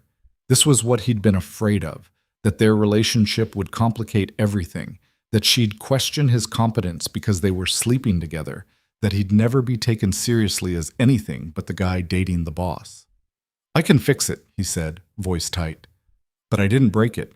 And if you'd look into the file history, you'd see the changes were made yesterday at 4 p.m. I was in a meeting with Marcus at 4 p.m. The calendar proves it." Ava's expression flickered, uncertainty breaking through the professional mask. She pulled up her computer, clicked through screens, and Liam watched the realization hit. The changes were made from Jennifer's login. Jennifer was Ava's assistant, a quiet woman in her 50s who'd been with the company for 20 years. She had access to all department files for administrative purposes. Jennifer wouldn't sabotage a report, Ava said, but she sounded less certain now. Maybe not intentionally, but if someone asked her to make updates and she didn't realize what she was changing, "I need to check something." Ava was already pulling up email logs, her fingers flying across the keyboard. Liam stood there feeling useless and angry while she searched. After 5 minutes, she stopped. Her face had gone pale. "My mother's assistant sent Jennifer an email yesterday asking her to make minor corrections to the Morgan file. Said I'd requested them, but was too busy to do it myself." "Your mother's assistant has access to company files?" "She shouldn't, but Jennifer wouldn't question it. Our families work together constantly. She'd assume it was legitimate." Ava closed her laptop slowly. "This was deliberate. Someone sabotaged your report to make you look incompetent." "Why would your mother do that?" "Because she knows about us. I don't know how, but she knows. And this is her way of showing me you're a liability." The words settled between them like broken glass. Liam felt something cold and heavy sink into his stomach. "So what happens now?" "I fix the report using your original files, present the correct numbers, and have a very unpleasant conversation with my mother about boundaries and corporate sabotage." "That's not what I meant." Liam met her eyes. "What happens with us?" Ava looked at him for a long moment, and he saw the calculation happening behind her expression. The executive weighing costs and benefits, risks and rewards. She was choosing between him and the path her family had laid out, and watching her hesitate hurt more than he'd expected. "I don't know," she said finally. "That's not good enough. It's the only answer I have right now." Her voice cracked slightly. "Liam, my mother just sabotaged a company project to prove a point about my personal life.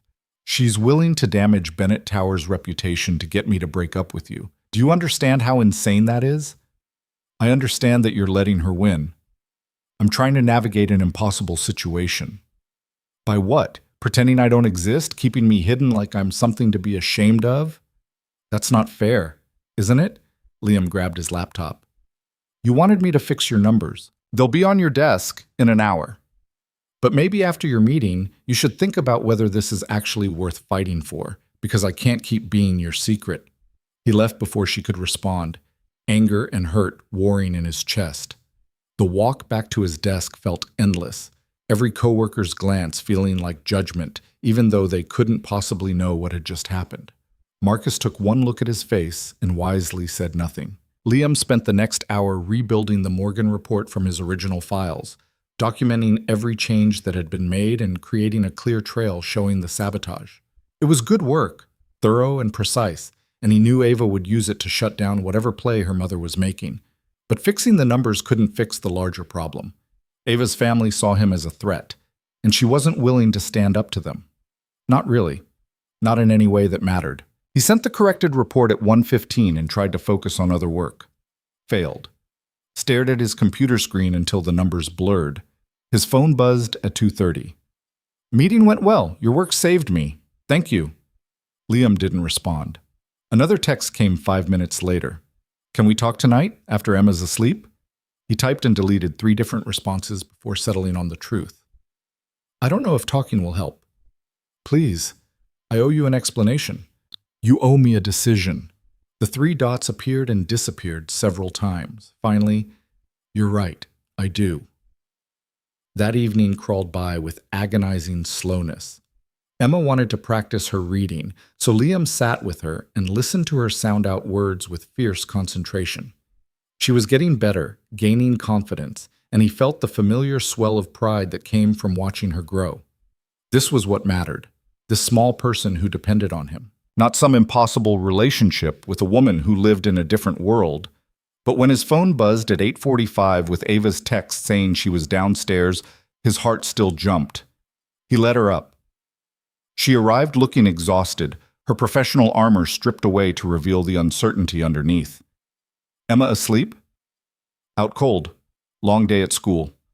They sat on opposite ends of his couch, the distance between them feeling symbolic. Ava twisted her hands together, a nervous gesture he'd never seen her make before.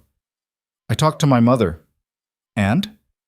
She admitted to the sabotage, said she was protecting me from making a mistake that would derail my career and embarrass the family. Ava's voice was flat.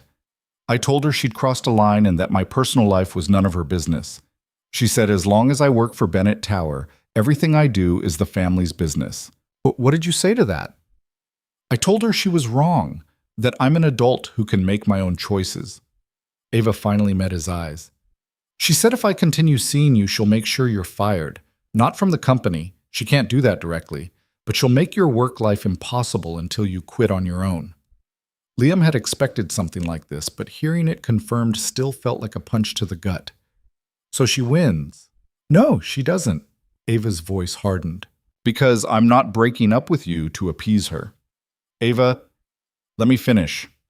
I spent the last 3 hours thinking about what I really want. Not what my parents want, not what looks good on paper, not what's safe or easy. What I actually want. She slid closer. And I want you. I want this life where I eat Blue Box mac and cheese and help Emma with her homework and fall asleep on your terrible couch watching movies I've never heard of. I want messy and real instead of perfect and hollow. Liam felt hope and fear tangling in his chest. Your mother will destroy my career. Not if you don't work for Bennett Tower anymore. Where else am I supposed to work? Ava, I don't have family connections or an impressive resume. I'm barely qualified for the job I have now. You're more qualified than you think, and you hate that job anyway. You told me once you wanted to be a teacher. She took his hand. What if you could do that? What if you went back to school, finished your degree, became what you actually wanted to be? That's not realistic. I have Emma to support, rent to pay. I have money. The words hung there, and Liam felt his stomach turn. I'm not taking your money. Why not? Because we're not. He pulled his hand away. I can't be dependent on you. That's not how this works. Why not? Ava repeated more insistently. Liam, I make more in a year than you'll probably make in 10. That's not a judgment. It's just fact. And if my money could give you the freedom to pursue something you actually care about, why is that shameful? Because then I'm just another thing your family can look down on. The broke boyfriend who can't support himself. I don't care what my family thinks. Yes, you do. You care so much that it's eating you alive. Liam stood, needing distance. Ava, I appreciate what you're offering. Really? But I can't build a life on your money. I need to know I can take care of Emma on my own. That's pride talking. Maybe. But it's my pride, and I'm keeping it. They stared at each other across his small living room, both frustrated and neither willing to yield. Finally, Ava stood. I'm leaving Bennett Tower. What? I've been thinking about it for months, maybe longer. I don't want to spend my life running a company I never chose. I want to do something that matters to me. She lifted her chin, defiant. So I'm quitting, giving my notice next week, and then my mother can't hold the job over either of us. Liam felt panic rise. You can't quit because of me. I'm not. I'm quitting because staying means living the life my parents designed instead of the one I want. You just gave me the courage to actually do it. And what happens when you're unemployed and reality sets in and you resent me for being the reason you walked away from everything? That won't happen. You don't know that. You're right. I don't. Ava crossed back to him. But I know staying at that company while my mother sabotages anyone I care about isn't sustainable. I know pretending to be someone I'm not is killing me slowly. And I know that when I think about my future, you're in it. So I'm making a choice. A choice you might regret. Possibly. But it'll be my choice, my regret, not one made for me by family obligation. Liam wanted to argue more, to point out all the ways this could go wrong, but looking at Ava's face, determined and scared and absolutely certain, he recognized something he'd felt himself years ago. The moment when you realized staying on the safe path meant losing yourself completely. "What will you do?" he asked quietly. "After you quit?" "I don't know yet. Figure it out as I go." She smiled, tentative. "Maybe that's the point. Maybe I need to not have a plan for once." "That's terrifying. Absolutely terrifying. Your family will lose their minds. They'll survive, and eventually they'll accept it or they won't. Either way, it stops being my problem." Liam pulled her close, resting his chin on top of her head. She fit against him perfectly, and he let himself imagine what it might look like if this actually worked. If they could build something real without her family's interference or the complications of office politics. "Emma's going to have questions," he said. "When she realizes you're around more, when this becomes obviously serious, she'll want to know what we are." "What are we?" "I don't know, but we should probably figure it out before a 6-year-old asks." Ava pulled back to look at him. "I'm in love with you, if that helps clarify things." The words hit him like a freight train. He stared at her, speechless, while she waited with that careful expression people wore when they'd just made themselves completely vulnerable. "You... what?" "I'm in love with you," she repeated, slower this time. "Have been for a while. Probably since you showed up outside Marcello's looking completely out of place and absolutely determined to help. Maybe earlier than that. I'm not good with feelings or timing or knowing when to say things, but I'm saying it now. I love you." Liam's chest felt too tight. "That's a really big thing to say when you're about to blow up your entire life." "I'm blowing up my life because of this. Because of you. Because I'd rather have something real and uncertain with you than something hollow and guaranteed without you. I have a kid, baggage, a history of people leaving. I know. I work too much and I'm always tired, and half the time I'm covered in food stains from Emma's breakfast experiments. I know that too. I can't promise this will be easy. I can't even promise it'll work. I'm not asking for promises, I'm just asking for a chance." Liam looked at her, this brilliant, complicated woman who was willing to walk away from everything for a shot at something real. Who'd helped with Emma's birthday party and learned to make box mac and cheese, and was standing in his apartment declaring love like it was simple, even though nothing about this was simple. "I love you too," he said, the words feeling huge and terrifying and absolutely true. "I think I have for a while. I just didn't know if I was allowed to." "You're allowed. Even though this is insane, especially because it's insane." She kissed him, and this time it felt different. Less tentative, more certain, like they'd both made a decision and were committing to seeing it through regardless of consequences. When they broke apart, Ava was smiling. "So what now?" "Now you quit your job and I figure out how to not panic about dating someone who's voluntarily unemployed. I have savings. Lots of savings. Still panicking." "Fair." She settled against him on the couch. "We'll figure it out, together." "Together," Liam echoed, trying out the word. It felt good. Terrifying, but good. They sat there in the quiet of his apartment, and Liam let himself believe that maybe this could work. That love and determination might actually be enough to overcome family disapproval and financial uncertainty and all the other obstacles in their path. It was naive, probably. Reckless, definitely, but watching Ava fall asleep against his shoulder, trusting him enough to be vulnerable, he decided reckless was worth it. Ava gave her notice the following Monday. The fallout was immediate and spectacular. Her mother called 17 times before Ava finally answered, and the conversation, which Liam only heard Ava's side of, involved a lot of angry declarations about duty and family and throwing away opportunities. "I'm 28 years old," Ava shouted into her phone, pacing Liam's apartment while Emma watched wide-eyed from the couch. "I'm allowed to make my own choices." Her mother's response was apparently not supportive. "Fine. Then I guess I'm a disappointment. Add it to the list." Ava hung up and immediately powered off her phone. "Is your mom mad?" Emma asked. "Very mad. My grandma used to get mad at my daddy too, before she stopped calling."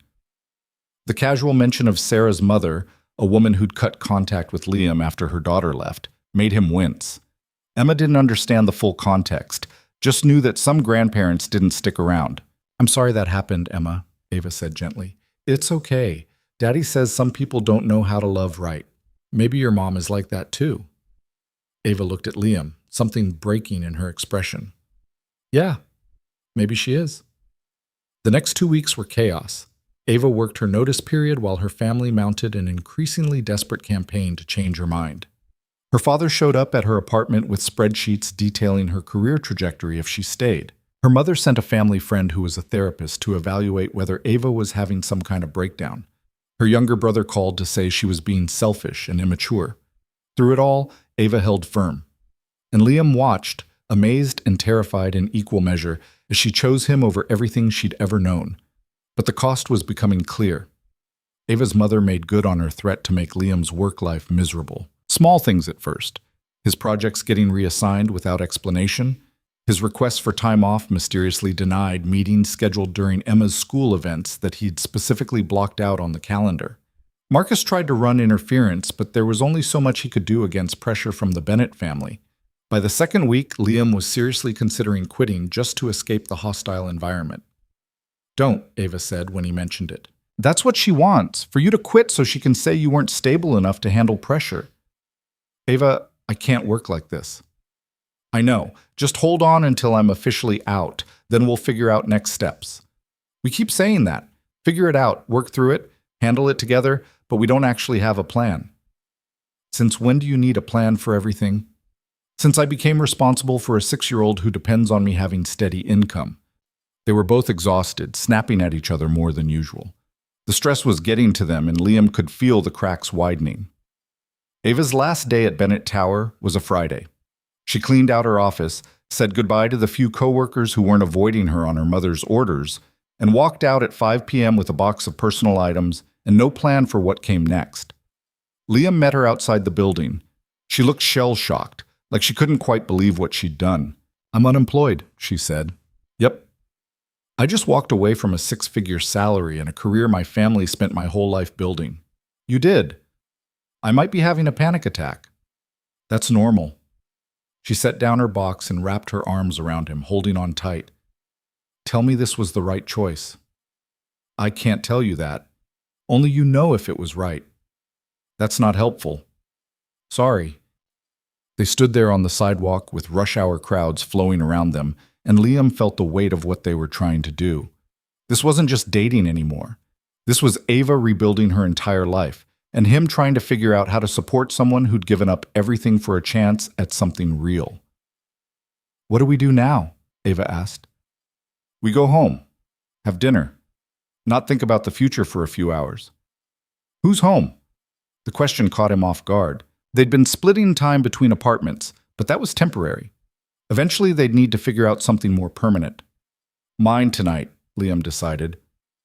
Emma's expecting you. She made you a card congratulating you on your last day. She did? Lots of glitter. I'll be finding it in my apartment for months. Ava smiled, some of the panic easing from her expression. Okay, let's go home. They took the subway to his building, and Liam felt something shift as they walked. This was real now. Not just dating or figuring things out. This was building a life together, with all the mess and uncertainty that implied. Emma was waiting at the door when they arrived, bouncing with excitement. Miss Ava, I made you something. She thrust forward a card covered in so much glitter it was practically radioactive. Inside, in Emma's careful printing, it said, Congratulations on being brave. Love, Emma. Ava stared at it for a long moment, then burst into tears. Emma's eyes went wide. Did I make it wrong? No, sweetheart, it's perfect. Ava knelt down to Emma's level. Thank you. This is the best card I've ever gotten. Better than the fancy ones at work? So much better. Emma beamed, then ran off to play, her good deed accomplished. Ava stood slowly, wiping her eyes. Sorry, I don't know why I'm crying. Because today was huge and scary, and you're allowed to have feelings about it. I'm not good at feelings. You're getting better. They ordered Chinese food and ate dinner on the floor because Emma had decided the table was lava, and they had to respect that. Ava asked Emma about school and listened with genuine interest as she explained the complex social dynamics of first grade. Liam watched them interact and felt his heart do that complicated thing again. Fear and hope and love all tangled together. After Emma went to bed, Ava curled up next to him on the couch. I start job hunting Monday. What kind of job? No idea. Something that doesn't involve my family or their expectations. Something I actually want to do. That's a good start. It's terrifying. Most good things are. She tilted her head to look at him. Do you think we can make this work? Really? Liam thought about all the obstacles still ahead of them.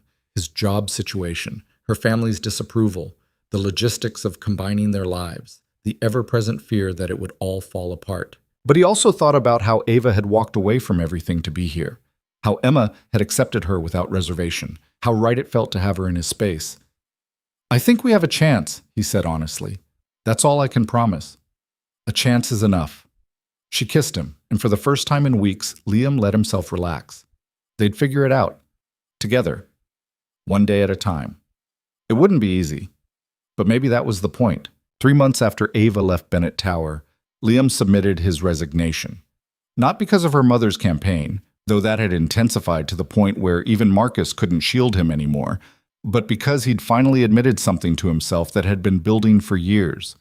He hated that job, hated the spreadsheets that meant nothing, the quarterly reports no one read, the slow erosion of the person he'd wanted to become buried under the weight of financial necessity. Emma had asked him one night why he always looked sad when he came home from work, and he hadn't had a good answer. Just tired, he'd said. But she'd looked at him with those too perceptive 6-year-old eyes and said, "You look sad tired, not sleepy tired." She was right, and that realization had pushed him to do something he'd been avoiding for fear of seeming weak or irresponsible. He'd applied to a teacher certification program at City College, a 12-month intensive course that would let him teach elementary school. The tuition was manageable with his savings, and the program allowed for part-time work to cover living expenses. When he told Ava, she'd stared at him for a full 10 seconds before bursting into tears. Happy tears, she'd insisted, but it had taken her 20 minutes to stop crying long enough to explain that watching him choose something he actually wanted instead of something safe made her feel less alone in her own leap into uncertainty. She'd found work by then, freelance consulting for small businesses that needed marketing help but couldn't afford big firms. It paid a fraction of what Bennett Tower had, but she came home energized instead of drained, talking about helping a family bakery rebrand or a neighborhood bookstore expand its online presence. Liam watched her transform from the guarded executive he'd first met into someone more open and alive, and it made every hardship worth it. But his last day at the office still felt like stepping off a cliff. Marcus had taken him for drinks afterward, shaking his head with a mixture of admiration and concern. "You're either the bravest guy I know or the craziest," Marcus said, raising his beer. "Probably both." "Definitely both," Liam clinked glasses. "But I can't spend another year pretending to care about expense reports while my soul slowly dies." "Fair. What's the plan? Teacher thing starts in September, right? That's 3 months away. What are you doing until then?" "Part-time work. Tutoring, probably. Ava's been picking up clients, so between us we should be able to cover rent and Emma's expenses." "Should be able to" isn't exactly a solid financial plan. "I know, but it's better than the alternative." Marcus studied him for a moment. "You're really doing this? Building a whole new life because you fell for your boss?" "I'm doing this because I finally figured out that surviving isn't the same as living. Ava just helped me see it." That's either really profound or the beer talking. Can it be both? They drank in comfortable silence, and Liam felt the weight of 7 years at a job he'd never wanted finally lift from his shoulders. Tomorrow would bring uncertainty and probably some panic about money. But tonight, he let himself feel relief. He came home to find Ava and Emma building a blanket fort in the living room, both of them covered in couch cushions and laughing. Ava had moved most of her things into his apartment over the past month, a gradual migration that had happened without formal discussion. Her expensive cashmere coats hung next to his thrift store jackets in the tiny closet. Her books filled the gaps on his shelves. Her coffee mug sat next to his in the dish rack. They hadn't talked about permanence or labeled what they were doing. But watching her help Emma secure a blanket roof with chip clips and determination, Liam knew this was it. This was the life he wanted to build. "Daddy!" Emma spotted him. Come see our castle. We made a drawbridge and everything. He crawled into the fort, which smelled like Emma's strawberry shampoo and the lavender soap Ava used. They'd strung up Christmas lights inside somehow, creating a warm glow that made the whole thing feel magical. This is impressive architecture. Miss Ava knows about support structures, Emma explained seriously. She said it's like building a company but with blankets. That's exactly right, Ava agreed. You need a strong foundation and good planning or everything collapses. Are we talking about blanket forts or life? Liam asked. Yes. Emma showed him the elaborate interior design, stuffed animals arranged by size, books stacked for easy reading access, a flashlight positioned for optimal illumination. She'd thought of everything. With Ava's help, and the care that had gone into this temporary structure made Liam's chest tight. How was your last day? Ava asked once Emma had run off to get more supplies for fort improvement. Weird, sad, relieving, all of it at once. I remember that feeling. She shifted closer in the confined space. Any regrets? Ask me again in 3 months when I'm eating ramen every night because we can't afford groceries. We'll figure it out. You keep saying that because it keeps being true. Ava took his hand. Liam, we've made it 3 months on freelance consulting and your part-time tutoring. Emma's fed, rent's paid, we're surviving. That's not nothing. Surviving isn't thriving. No, but it's the foundation for thriving. You can't build the castle without doing the groundwork first. Are we still talking about blanket forts? Always. Emma returned with an armload of pillows, and the conversation shifted to more important matters, specifically whether the fort needed a moat and how one would construct such a thing in a third-floor apartment. They spent the evening in their makeshift castle, reading stories by flashlight and eating pizza that Ava insisted on ordering because castles deserve feasts. Later, after Emma had fallen asleep in the fort and they'd carried her to bed, Ava and Liam collapsed on the couch. I have something to tell you, Ava said. Liam's stomach clenched. Those words never led anywhere good. Okay. I got offered a full-time position, marketing director for a nonprofit that works with literacy programs. It's not huge money, but it's steady salary, benefits, the whole package. Relief flooded through him. Ava, that's amazing. When do you start? That's the thing. I haven't accepted yet. Why not? Because it would mean less flexibility. Set hours, regular meetings, less time for freelance clients who actually need me. She twisted her hands together. The safe choice versus the meaningful one. I've been here before. This is different than Bennett Tower. Is it? It's still choosing security over purpose. Liam thought about his own leap away from steady employment, about the fear that still woke him up some nights when he calculated how close they were cutting it financially. Can I give you advice you probably won't like? Go ahead. Take the job. Ava blinked. What? Take the job. Steady income, benefits. That's not selling out. That's being smart. You can still do meaningful work within a structured environment. It doesn't have to be all or nothing. But I thought, you left your job to pursue teaching. You're doing the brave thing. I'm doing the terrifying thing and hoping it works out. But I have 3 months of runway before my program starts. You have an opportunity right now to provide stability for both of us. That's not weakness, Ava. That's partnership. She looked at him with something like wonder. You're not disappointed that I'd be choosing the safer option? I'm relieved. One of us should have a steady paycheck while I'm paying tuition and barely scraping by on part-time work. I don't want you to feel like I'm supporting you. Why not? You quit your job partially because of me. Let me accept some help without my pride getting in the way. Liam pulled her closer.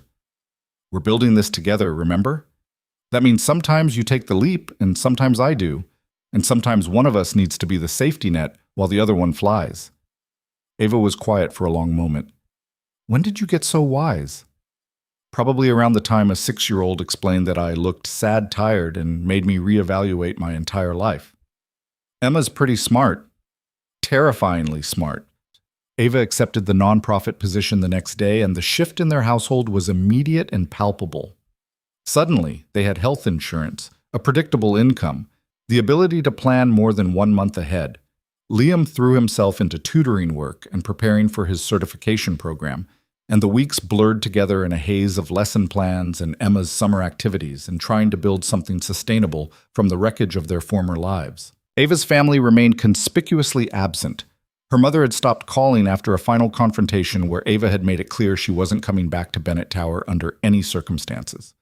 Her father sent occasional emails about reconsidering her choices, which Ava deleted without reading. Her brother unfriended her on social media, which she said hurt more than she'd expected. "I knew there would be consequences," she told Liam one night. "I just didn't think they'd actually cut me off completely. They might come around eventually, or they won't, and I need to make peace with that possibility."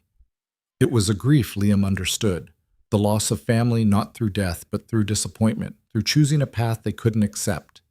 He'd lived it with Sarah's parents, who'd blamed him for their daughter's leaving as if he'd driven her away instead of being abandoned too. But where that loss had left him isolated, Ava's loss seemed to be opening space for something new. Mrs. Chen adopted her with the same matter-of-fact warmth she'd shown Liam, inviting her for tea and giving unsolicited advice about everything from career choices to hemlines. Emma declared Ava her bonus mom, a title that made Ava cry and then laugh at herself for crying. Even Marcus reached out occasionally, forwarding job listings he thought might interest her and asking how the nonprofit work was going. They were building a family of choice instead of obligation, and Liam watched Ava bloom in that environment. She laughed more, stressed less, stopped checking her phone obsessively for messages from parents who'd made their position clear. Summer turned to fall. Liam started his certification program and discovered he loved teaching even more than he'd remembered. Working with kids who struggled with reading or math, watching them understand concepts that had seemed impossible minutes before, it filled something in him that spreadsheets never had. Emma started second grade with Miss Rodriguez, who had infinite patience and a classroom full of books. She made friends easily, brought home art projects covered in glitter and enthusiasm, and asked increasingly complex questions about why the sky was blue and whether dinosaurs had feelings, and if Ava was going to live with them forever. That last question came on a Sunday morning in October. Liam had been making pancakes while Ava helped Emma with a book report, and the casual domesticity of it had apparently prompted deeper thinking. "Is Miss Ava going to live here forever?" Emma asked, looking up from her construction paper character sketch. Liam flipped a pancake, stalling. He and Ava had been cohabitating for 6 months, but they'd never officially discussed permanence in front of Emma. "Would you want that?" Ava asked carefully. Emma considered this with her usual seriousness. "I like having you here, and Daddy's happier when you're around. But Brooklyn's parents got married and then divorced, and now Brooklyn has 2 houses, and she says it's confusing." "That must be hard for Brooklyn." "Yeah. So I want to make sure that if you stay forever, you mean it, because I don't want to get used to you and then have you leave like my other mom did." The words hit like a physical blow. Liam set down the spatula, turning to face his daughter, but Ava got there first. She knelt down to Emma's level, meeting her eyes directly. "Emma, I can't promise that nothing will ever go wrong. Life doesn't work that way. But I can promise that I love you and your dad very much. And if something ever did happen that meant I couldn't live here anymore, it wouldn't be because I wanted to leave. It would never be because you weren't enough, or I didn't care." "How do I know that's true?" "Because I'm still here even though it would be easier to leave. My family is mad at me for choosing you and your dad. I gave up a job that paid a lot of money.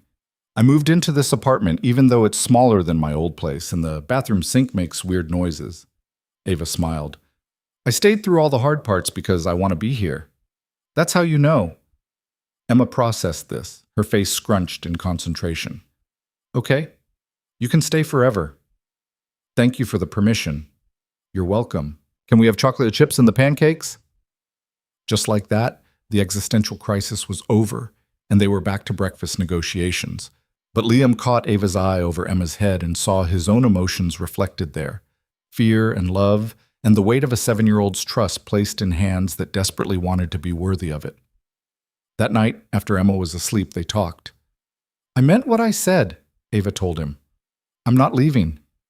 "I know, but Emma's right to be cautious. Kids shouldn't have to wonder if the adults in their lives are going to disappear. So what do we do? Get married to prove we're committed?" Liam's heart stuttered. Are you proposing?" "No, maybe. I don't know." Ava looked flustered. I'm saying that I want permanence, real permanence, not just living together and hoping it works out, but actually choosing each other intentionally. We chose each other when you quit your job. That was choosing to try. This is different. This is choosing to stay even when it's hard, even when my family never speaks to me again, even when money's tight and we're exhausted, and Emma asks difficult questions we don't have perfect answers for. I've already chosen that, Liam said quietly. I chose it the first time you showed up to help with Emma's birthday party. I chose it when you cried over a glitter card. I choose it every morning when I wake up and you're here. Then marry me. The words hung in the air between them. Liam stared at Ava, his brain struggling to catch up with what was happening. You're serious. Completely serious. Liam, I don't need a big wedding or a perfect proposal or any of the traditional things my mother would expect. I just need you to say yes. That's not how this usually works. Nothing about us has been usual. Why start now? Liam thought about every reason to say no. They'd been together less than a year. Marriage was complicated and expensive and came with legal entanglements. Emma was just getting used to Ava living with them. Adding marriage might be too much too fast. But he also thought about how right it felt to have Ava in his space, in his life, in Emma's life. How she'd sacrificed everything familiar to build something real with him. How she'd looked at his daughter and promised to stay even when staying was hard. Yes, he said. Yes? Yes, I'll marry you. On one condition. What condition? I get to propose properly. Not because I need some traditional moment, but because I want Emma to see that we're both choosing this. That it's not just you deciding to stay, but me actively asking you to. Ava smiled, and it transformed her entire face. Okay, you get to propose properly. Thank you for the permission. You're welcome. They sealed it with a kiss that turned into several kisses, and when they finally came up for air, Liam was grinning like an idiot. I need to buy a ring. You don't have money for a ring. I'll figure it out. Liam, let me do this, please. Ava studied his face, then nodded. Okay, but nothing expensive. I don't need a diamond the size of my fist. Noted. He proposed 3 weeks later, on a Sunday afternoon in the same park where they'd shared roasted nuts and talked about dreams deferred. Emma was in on the plan, vibrating with excitement so intense that she'd almost spoiled the surprise 4 separate times. Mrs. Chen had helped him pick out a simple silver band with a small sapphire, blue, like the dress Ava had worn the first night he'd rescued her from Marcello's. They walked to their favorite bench, Emma skipping ahead and then running back to make sure they were still following. Ava knew something was happening, but not what, and Liam could see her trying to piece together clues. When they reached the bench, Emma grabbed Ava's hand. Sit here. Daddy has something to say. Ava sat, looking between them with growing suspicion. What's going on? Liam knelt down on one knee, pulling the ring box from his pocket. Emma bounced beside him, barely containing herself. Ava Bennett, you're the most stubborn, brilliant, complicated person I've ever met. You walked into my life through a desperate text message and proceeded to turn everything upside down in the best possible way. You make Emma laugh. You make me want to be better. And you chose us even when it cost you everything. So I'm asking you, officially and in front of our daughter, to marry me. To build this messy, imperfect, beautiful life together. To be Emma's bonus mom and my partner and the person I choose every single day. Ava was crying before he finished, and Emma was crying too, even though she'd known this was coming. Yes, Ava said through tears. Obviously, yes. Liam slid the ring onto her finger and she pulled him up, kissing him while Emma cheered and an elderly couple walking by applauded. It was nothing like the proposals Ava's mother would have planned. No fancy restaurant, no photographer, no perfectly orchestrated moment. It was better. They got married at City Hall 2 months later on a Wednesday afternoon. Emma wore her favorite purple dress and served as both flower girl and ring bearer, a dual role she took extremely seriously. Mrs. Chen came as their witness and cried through the entire ceremony. Marcus showed up with his wife and brought champagne that they drank from paper cups on the courthouse steps. Ava's family didn't attend. She'd sent invitations, a final olive branch, but received no response. Liam watched her check her phone one last time before the ceremony, saw the flash of pain when there were no messages, and loved her more for choosing to go through with it anyway. Ready? He asked. Terrified, you. Same. Let's do it anyway. The ceremony took 15 minutes. They exchanged vows they'd written themselves, promises to choose each other through hard things, to build a life based on honesty instead of expectation, to give Emma the stability she deserved. The judge pronounced them married, and Emma shrieked with joy, and just like that, they were a family.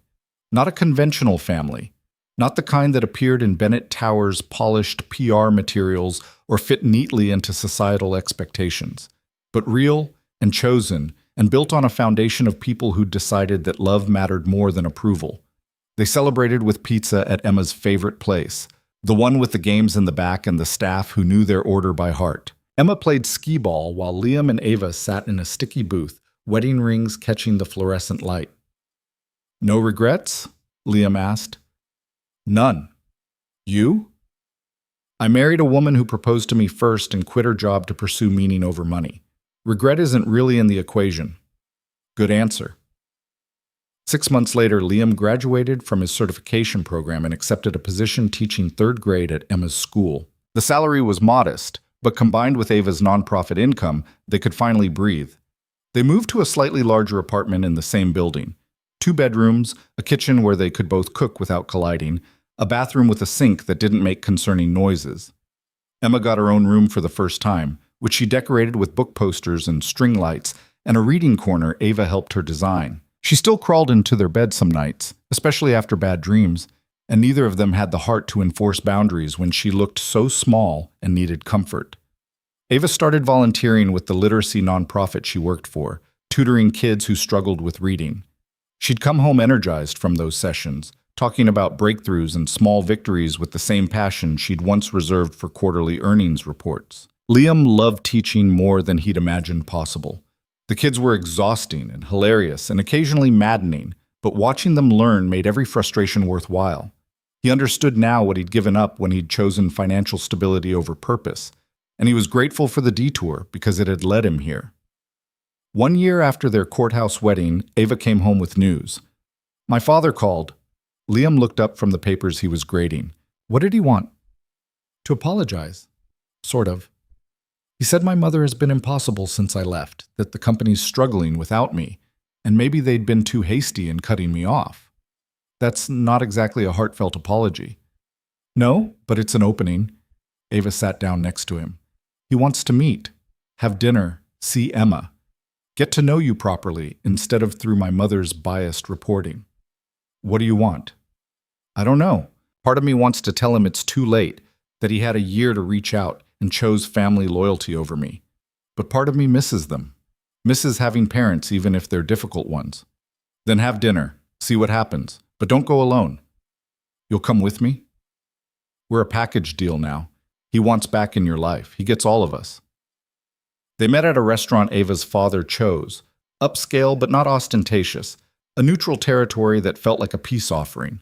He was already there when they arrived, a distinguished man in his 60s who looked like he'd stepped out of a corporate headshot. Emma hid behind Liam's leg, suddenly shy. Ava made introductions with visible tension. Dad, this is my husband Liam and our daughter Emma. The possessive pronouns weren't lost on anyone. Our daughter, not Liam's daughter that Ava had married into, but ours. A united front. Robert Bennett stood, extending a hand to Liam. It's good to finally meet you properly. I apologize for the circumstances that prevented it earlier. Diplomatic language that avoided accepting blame. Liam shook his hand anyway. Thank you for the invitation. They sat, ordered food, made awkward small talk about the weather and Emma's school, and anything except the elephant in the room. Finally, Robert addressed it directly. Ava, I owe you an apology. Your mother and I handled your relationship poorly. We let our expectations blind us to what you actually needed. You tried to sabotage Liam's career. Your mother did. I didn't stop her, which makes me complicit. For that, I'm deeply sorry. He looked at Liam. You didn't deserve that treatment. From what I understand, you're an excellent teacher and a devoted father. Those are admirable qualities. Thank you, Liam said, unsure what else to say. Ava, we'd like to rebuild our relationship. On your terms this time. No more arrangements, no more interference. Just a father trying to know his daughter and her family. Ava's eyes were bright with unshed tears. And Mom? Your mother is struggling with the adjustment, but she'll come around eventually. She's stubborn, like you. What about Bennett Tower? What about it? You said the company's struggling without me. Robert had the grace to look embarrassed. We are. Your replacement has been adequate, but not exceptional. I've realized how much of our recent success was due to your instincts and leadership. Are you offering me my job back? I'm offering you a consulting position, contract work, your own hours, focusing on the projects you found meaningful, no family politics, no pressure to return full-time, just your expertise when we need it. Ava looked at Liam, a silent question in her eyes. He gave a small nod, her choice, but he'd support whatever she decided. I'll consider it, Ava said finally. But I'm not walking away from my nonprofit work. That matters to me. I understand. The offer stands whenever you're ready. They finished dinner in considerably warmer atmosphere. Emma eventually emerged from her shyness to tell Robert about her favorite books, and he listened with genuine interest that seemed to surprise Ava. By dessert, they were almost comfortable. Walking home later, Emma between them holding both their hands, Ava was quiet. You okay? Liam asked. I think so. It's strange, having them back in my life after accepting they were gone. You don't have to accept the consulting offer. I know, but I might want to. On my terms this time, not theirs. Then do it. Build the life you actually want instead of choosing between extremes. When did you get so wise? Around the time I married someone who taught me that compromise isn't the same as surrender. They stopped at the park where Liam had proposed, letting Emma run ahead to the swings. The evening was cool, autumn turning toward winter, the city lights making constellations against the darkening sky. I love you, Ava said suddenly. I know. No, I mean, I love this. Us. This life we built from nothing. It's not perfect or easy or what anyone expected, but it's ours. It is. Thank you for being brave enough to rescue me from terrible dates.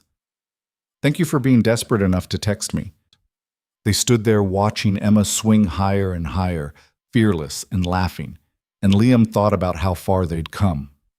From that first panicked text outside Marcello's to this moment, married, building careers they actually cared about, raising a kid who felt secure enough to take risks. It hadn't been smooth. There had been fights and fears and moments when failure seemed inevitable. But they'd chosen each other anyway, again and again, until choosing became habit, became foundation, became home. Emma called for them to watch her jump from the swing, and they both rushed forward, cautioning her to be careful while knowing she wouldn't listen.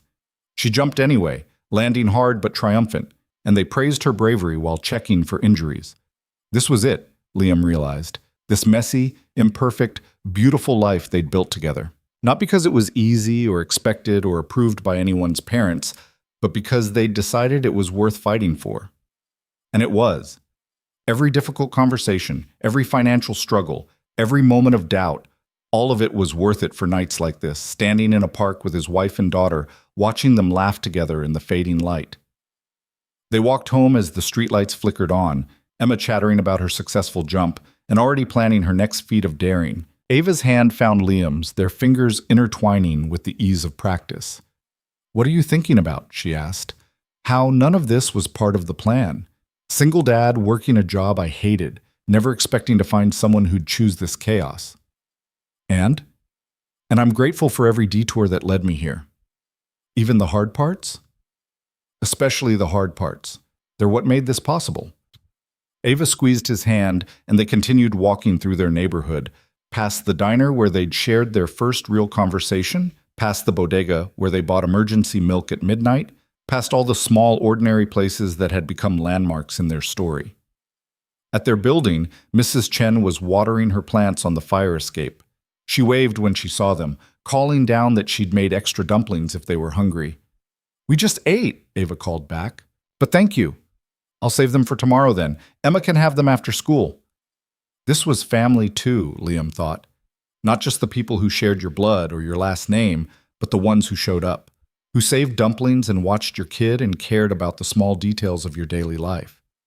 They climbed the stairs to their apartment, Emma racing ahead to unlock the door with her own key, a responsibility she took very seriously. Inside, the space was cluttered with their combined lives. Emma's art projects covered the fridge. Ava's work files mixed with Liam's lesson plans on the kitchen table. Their shoes tangled together by the door. It wasn't much, but it was theirs. Emma got ready for bed with minimal protest, exhausted from the park. Ava read her a story while Liam cleaned up the kitchen, listening to their voices blend together through the thin walls. When he checked on them later, Emma had fallen asleep mid-chapter, and Ava was watching her with an expression of wonder. "She's amazing," Ava whispered. "She is. I can't believe I almost missed this. Almost stayed in that life where everything was perfect on paper and empty underneath. But you didn't. You chose this instead. Best decision I ever made." They stood there in Emma's doorway, watching her sleep, and Liam felt the truth of that statement settle into his bones. This was what mattered. Not money or status or family approval, but the people you chose to love and the life you built together despite every obstacle.